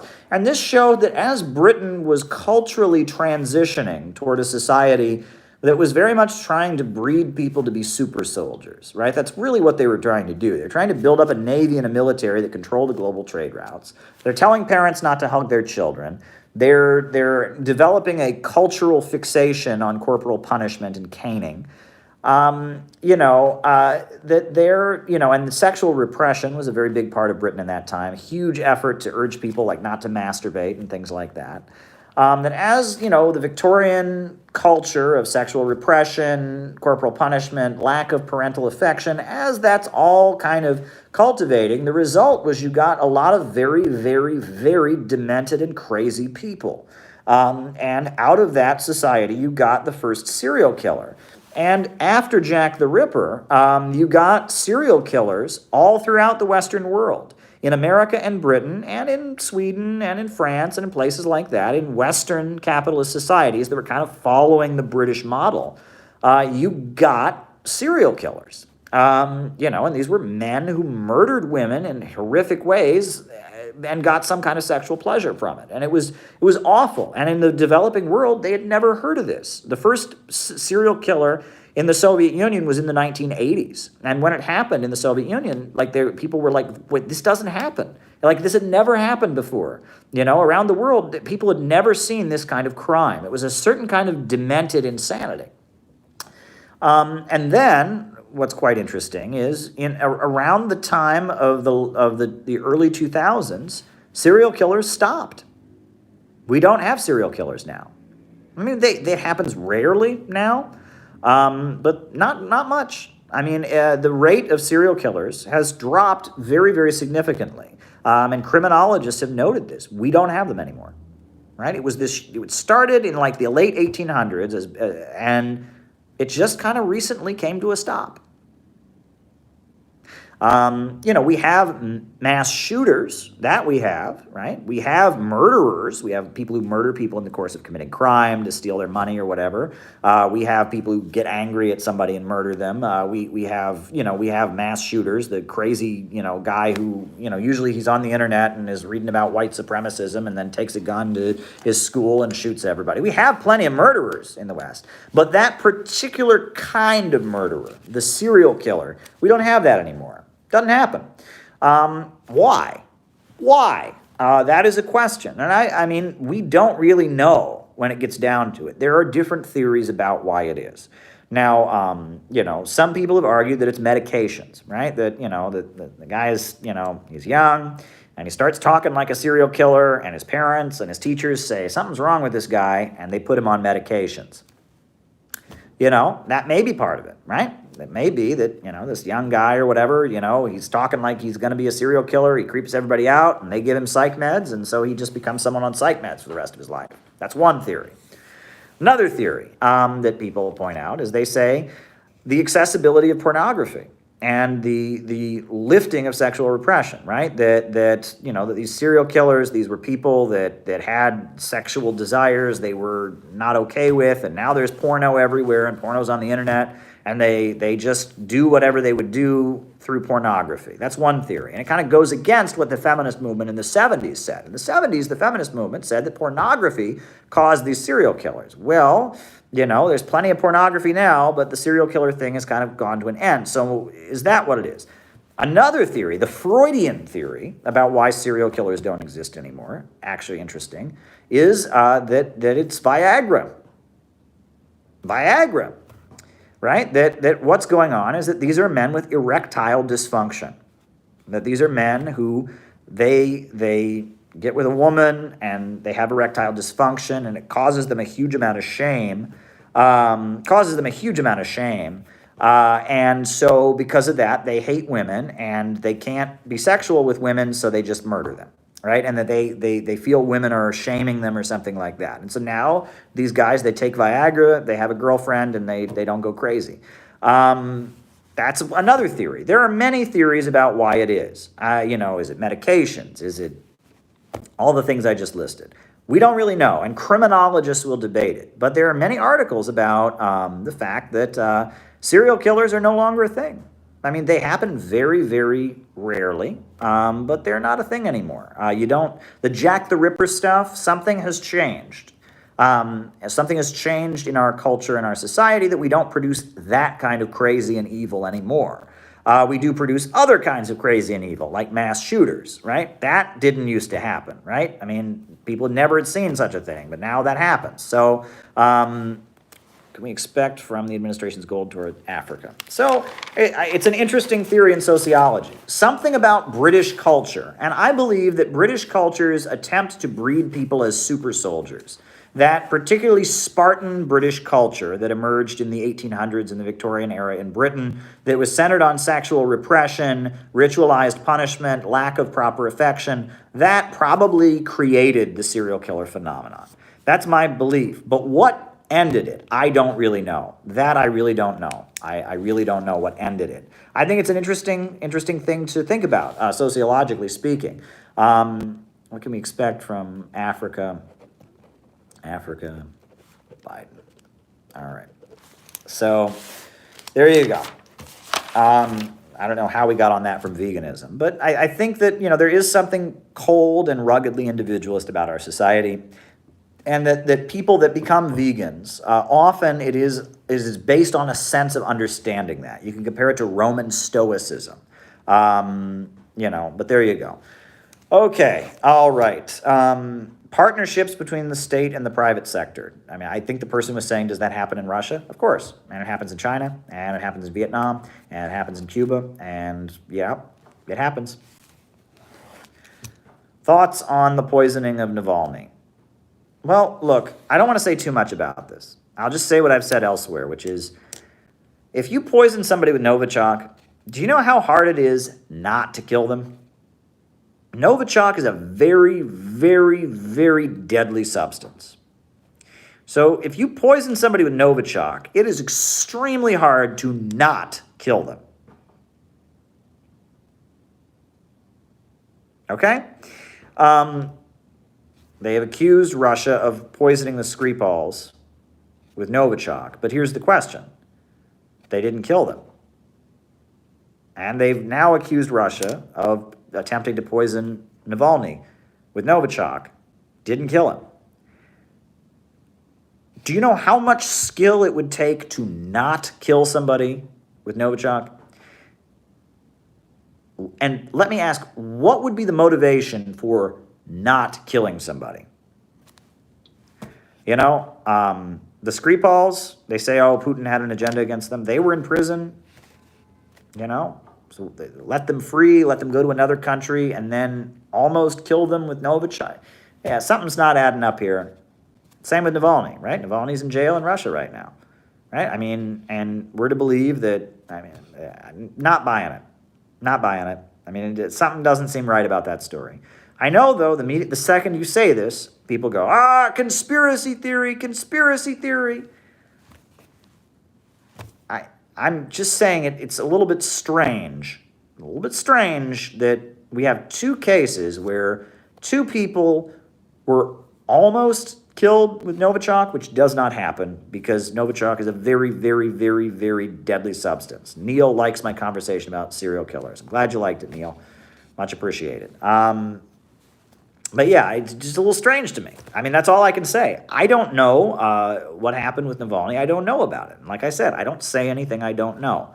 I don't know what happened with the Skripals. So I don't say anything I don't know. What you're supposed to believe in the United States, if you want to be a good little puppy and get your trophy and get your little sticker on your paper and get a star and get an A+, if you want to be a good little American, conforming, obedient person, you're supposed to immediately declare the Russian government is guilty. Well, I'm not ready to do that because it doesn't look right to me. But I'm not telling you I know what happened. I'm telling you something ain't right with the narrative that we should immediately blame Russia. I'm not convinced we should just immediately blame Russia because the facts aren't there. But again, if you came here because you want to believe that, nothing I can do about that, right? I mean, if you want to fit in America and you want to be a good little, and I can't stop you. But I'm just telling you, I'm not telling you what happened because I don't know what happened. But the idea that we should immediately accept the conspiracy theory that Russia did it, I'm not ready to accept that because I don't understand how that would be in Russia's interest, and something doesn't seem right. All righty. Okay. North Korea, centralism, democratic centralism and failures. Well, I guess this was from a socialist channel, and I kind of don't get the question exactly. I think what the person is asking is, they were talking about North Korea and they were studying North Korea's history, and they wanted to ask me about my opinion of the Leninist concept of democratic centralism. Oh. Yang. War on normal people. They wanted to ask me about the concept of democratic centralism. I have said many times that democratic centralism, which is the method of building the Bolshevik Party that was developed by Lenin, has been largely distorted. The way democratic centralism was set up, it was a way that all the great revolutionary activists and organizers of Russia could be in one organization and coordinate all their activities. And that it was very effective for organizing in Russia in 1905 and 1906 and, up until the Russian Revolution. But it needs some updating. And the same for the agitation propaganda theory. I don't think that really applies in our time either. What is to be done is a very important book. It's the book where Lenin lays out his theory of how to build the Bolshevik Party. That's where the concept of democratic centralism comes from. That's where the concept of agitation versus propaganda comes from. It's how the Bolsheviks organized, which I talk about. And you want to know all about this, actually watch my class I gave. It's on YouTube right now. It's called The Actual Nature of Revolution. And I go into great detail about Pravda, and I talk about it's Pravda and Iskra, and I talk about all the Bolshevik theory and how the Bolsheviks were set up, and it's worth studying, but I don't think that all that stuff necessarily needs to be followed. Democratic centralism is one of the main reasons the American left is so confused and nuts. The way democratic centralism is applied in the United States right now, you can only have one smart, intelligent person in a group. Basically, it's set up. That's why every communist group is a cult of personality around usually one person, one white male. But in some cases, it's a small group of people. But at the end of the day, all the communist groups are ineffective because if anyone joins the group and doesn't want to just bow before the great leader, they're kicked out. And that's not what democratic centralism actually meant. If you look at how the Bolsheviks set it up. The Bolsheviks were not a cult around Lenin. In fact, Lenin was often outvoted by the rest of the Central Committee of the Bolshevik Party. And he threatened to quit the Bolshevik Party at one point. Bet you didn't know that. So democratic centralism, it served its purpose, and the way it was set up, I think, but democratic centralism has been a nightmare in the American communist movement. I'll just be real. We have 1 million of these little tiny democratic centralist cults that are absolutely worthless. Turkey's role in NATO. Well, Turkey's a member of the NATO. And they were involved in destabilizing Syria, and, you can't attack Turkey because all the NATO countries protect each other. Turkey's a member of NATO. What more is there to say about it? North Atlantic Treaty Organization, Turkey is a member of it. And Turkey, there have been U.S. troops in Turkey, and there you go. Totalitarianism and one-party state. Well, look, I think that multiple parties is preferable, usually. It's usually preferable to have more than one party in a country so that different views get heard. Let's remember that when the Russian Revolution happened, originally in the Soviet Union, there were 3 parties. There was the Bolshevik Party, and there was the Left Menshevik Party, and the Left Socialist Revolutionary Party. And the reason that the Bolsheviks ended up becoming the only party was because they were under attack and they were fighting a civil war. And the left Menshevik party waged an armed revolt against the Bolsheviks, since they were outlawed. And the left Socialist Revolutionary Party conspired to assassinate Vladimir Lenin and shot Vladimir Lenin, a woman who was a member, I believe it was a woman, who was a member of the left Socialist Revolutionary Party, shot Lenin. And it was proved that the leaders of the party had been in a conspiracy to assassinate Lenin. So the Bolsheviks were forced to set up a one-party state by circumstances. They wanted to originally allow any party in Russia that would recognize their constitution. And there were two other parties, the left Socialist Revolutionary Party and the left Menshevik Party. But as the crisis, continued, and as they were fighting for their lives and facing 15 countries invading them and sanctions and blockades with people starving to death, they were in a situation where they had one party. And eventually, you'll remember, Lenin banned any factions in that party, right? And he said no factions were allowed in the Bolshevik party. And that what you can call totalitarianism in socialist countries, it is the result of circumstances. It is these countries under attack, fighting for their lives, trying to survive, and as a result, becoming more and more rigid and authoritarian. That is generally why socialist countries become very authoritarian. That is not the ideal. The goal of socialism is a society that is so prosperous and so has so much abundance that the need for the state can wither away. So there you go. All right, Thomas Piketty, a French economist who wrote a book called Capital in the 21st Century, that criticizes capitalism and the way that capitalism has been applied, neoliberalism, etc. There are some big problems with the book. One of the big problems with the book is that Thomas Piketty does not seem to acknowledge the role of social movements. If you read his book, it's all about ideas, right? The free market policies versus non-free market policies. He never acknowledges the role of social movements. The reason that Keynesian policies were adopted, was because of the fact that one thing I have changed my mind on, okay?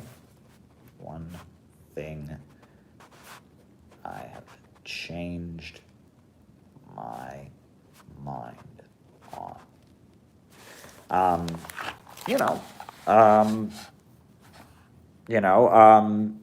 He argues that, it's just a policy change. He doesn't understand that the reason that welfare states were created, the reason that popular social reforms were enacted was because of mass mobilizations of the people. Furthermore, he doesn't recognize the pressure of the existence of socialism and the fact that the threat of communist revolution put a huge amount of pressure on capitalism. He sees neoliberalism. That's really what he's critiquing in his book, Capital in the 21st Century. He sees neoliberalism as being simply the product of bad ideas. He doesn't understand the context. And that's a very common error that you'll get with liberals and social democrats. They think these things arose from nowhere. One of these clowns on the internet tried to claim that the national healthcare system of Britain had nothing to do with socialism. It was invented by the German Kaiser. Well, the German Kaiser invented it, and it had nothing to do with socialism. Well, the German Kaiser did set up a national healthcare system. Folks, here's a quick question. What was the largest Marxist party in the world until the Russian Revolution? The German Social Democratic Party. So if you think that, no, it had nothing to do with Marxism. No, the German Kaiser thought of national health care. No country had ever done that, and then the German Kaiser... No. The German Social Democratic Party, the party that was founded by followers of Marx and Engels, the party that Marx is critiquing in his famous Critique of the Goethe Program. What was the Goethe Program? It was a group of Germans getting together and forming the German Social Democratic Party. So to say that the Kaiser forming, national health care in Germany at a time when the biggest Marxist party in the world is in Germany had nothing to do with Marxism, just the Kaiser woke up one morning and said, I ought to give everyone health care. That'll be a great policy, gee golly.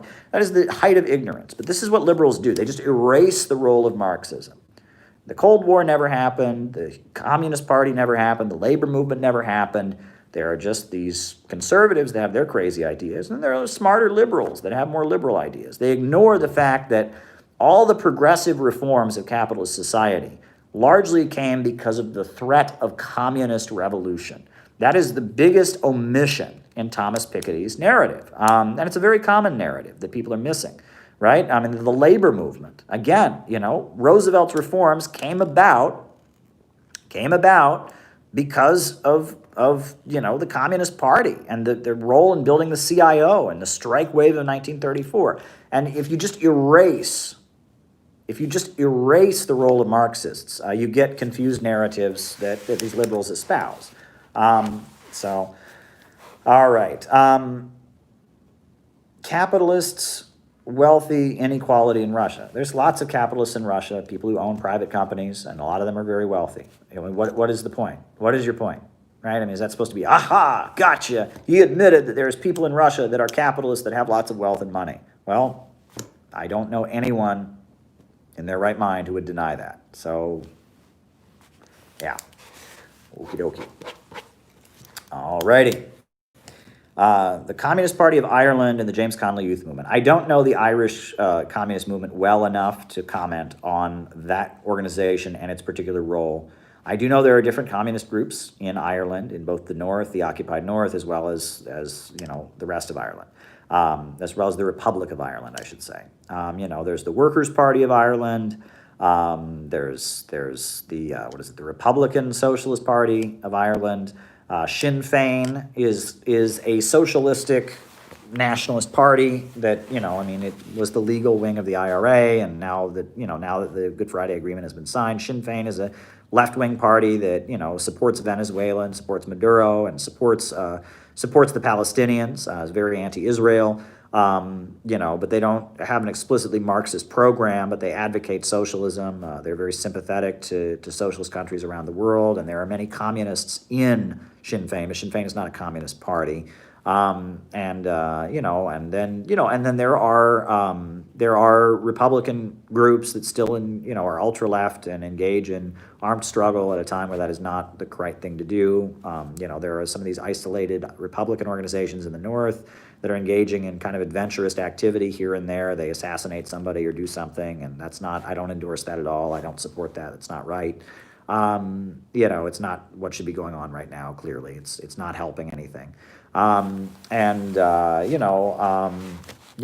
are different groups. I think even the Bobavakian has a following in Northern Ireland, I believe. There's what is it called? The World People's Resistance Movement or something. At some universities in Northern Ireland, there's like Bobavakian reading groups, or there used to be at some point, there are different tendencies. I mean, Ireland's a country just like any other Western country, and you're going to have Maoists and Trotskyites and followers of Enver Hoxha, and you're going to get that, right? I mean, you're going to have a left in most countries in the world. The left is in a state of transition right now, for sure, but you're going to have a left in most countries around the world. All righty. Africa and Biden.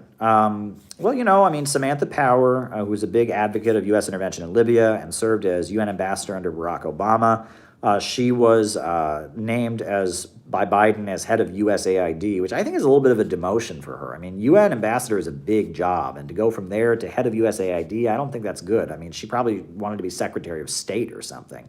I'm not sure, but yeah, I expect there will be a lot of kind of woke, propaganda about Africa. Remember, Bring Back Our Girls, and how there was the kidnapping of the young women in Nigeria by the Boko Haram terrorists, and there was this whole social media campaign that justified sending the U.S. military to Africa, and that seems to be the bread and butter of the liberals. Right after Samantha Power was named as UN ambassador, the first place she spoke was to invisible children. That brought us the hoax called Coney 2012, the propaganda film supporting U.S. military, presence in Africa that was revealed to be, completely wrong about so many things. All right. Okay. Japanese CP. Communist Party attacked. Okay, so we're going to get through these here. I'm getting tired and it's getting late, but Yang's War on Normal People. I read the book. The book is very good at talking about the economic crisis of capitalism and the reality of what's happening around the country, low wages, the suicide rate, the drug addiction rate, and just the crisis of neoliberal free market capitalism in the United States. It's very good at talking about that. And it also kind of points to some of the problem, which is artificial intelligence and the elimination of worker at the assembly line. But it doesn't really get to it. Andrew Yang is a technocrat, and he's an aspiring Bonapartist, and he calls for human-centered capitalism. Well, if it's human-centered, it ain't capitalism. I mean, capitalism is profit-centered. If it's human-centered, it is not capitalism. If the human need is the basis of production, it ain't capitalism. Now, I do get excited about Andrew Yang because he puts forward some Bonapartist proposals like universal basic income, etc. But I will say that he's not a communist, not a socialist. What he said about BDS is very disappointing. I mean, he's running for mayor of New York now, and he compared boycott, divestment, and sanctions to Nazis and stuff. I mean, it was really awful the way he's been talking against the people who boycott Israel because of its crimes, and I'm not happy about that. I'm not happy about that at all. All righty. One thing I've changed my mind on. Well, China was a big one. I mean, I used to believe, when I was getting into communism and socialism, I believed what everyone believed, right? China says they're communist, but they're not, right? That's what everyone believed. And it wasn't until I really understood Marxism and really understood what capitalism was, what socialism is, the material basis of the higher stage of communism. It was very hard for me to really learn how China is a socialist country. If I had just been following my instincts about what it meant to be a communist, if communists had been like the poor people rising up against the rich and sharing but until I really understood Marxism, until I really read Critique of the Goethe Program, Socialism, Utopian and Scientific, until I really understood those texts, I couldn't really understand that China was socialist. So that's one thing I've changed my mind on. Another thing, I'll just throw this out there, that I have changed my mind on is the existence of God, right? When I was a young person, I was raised to be religious. And then when I became a communist, I became an atheist. And then in my adulthood, in my late 20s, as I was traveling around the world and as I was questioning a lot of things, I came to rediscover my faith in God. So that is another thing that has changed, right? So there are many things I have changed my position on, and there's nothing wrong with changing your position. It is a mature human thing to do. When people double down, they're like, I'm not going to flip-flop, it's deeply, deeply unfortunate. But yes, when I first got interested in communism, I assumed China wasn't socialist, but China, now I am adamant that it's a socialist country. All right. Japanese Communist Party attacked by the Chinese Communist Party. Well, look, I don't know the specifics of the allegation or the situation, but let me just say this. Japan killed millions of Chinese people. And there's been a huge effort by the militarist right wing in Japan to try and whitewash that and to try and pretend that that did not happen.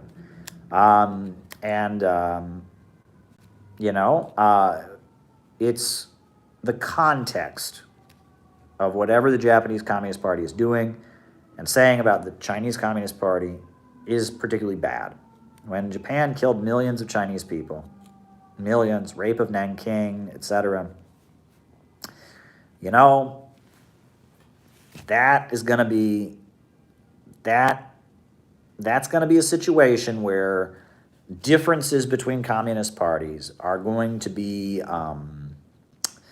they're not just going to be a disagreement between friends, okay? For the Japanese Communist Party to have a fight with the Chinese Communist Party, there's a historical context there that is very important, okay? And there you go. All right, and on that note, folks, we are going to end this conversation. So I wish you all the best.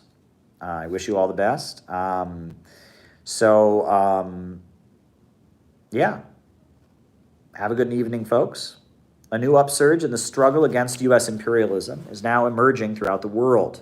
Ever since World War II, U.S. imperialism and its followers have been continuously launching wars of aggression, but the people of various countries have been continuously waging revolutionary wars to defeat their aggression. While the danger of a new world war still exists and the people of all countries must get prepared, revolution is the main trend in the world today. And while the danger of a new world war still exists and the people of all countries must get prepared, revolution is the main trend in the world today. Have a good night, folks. Best wishes.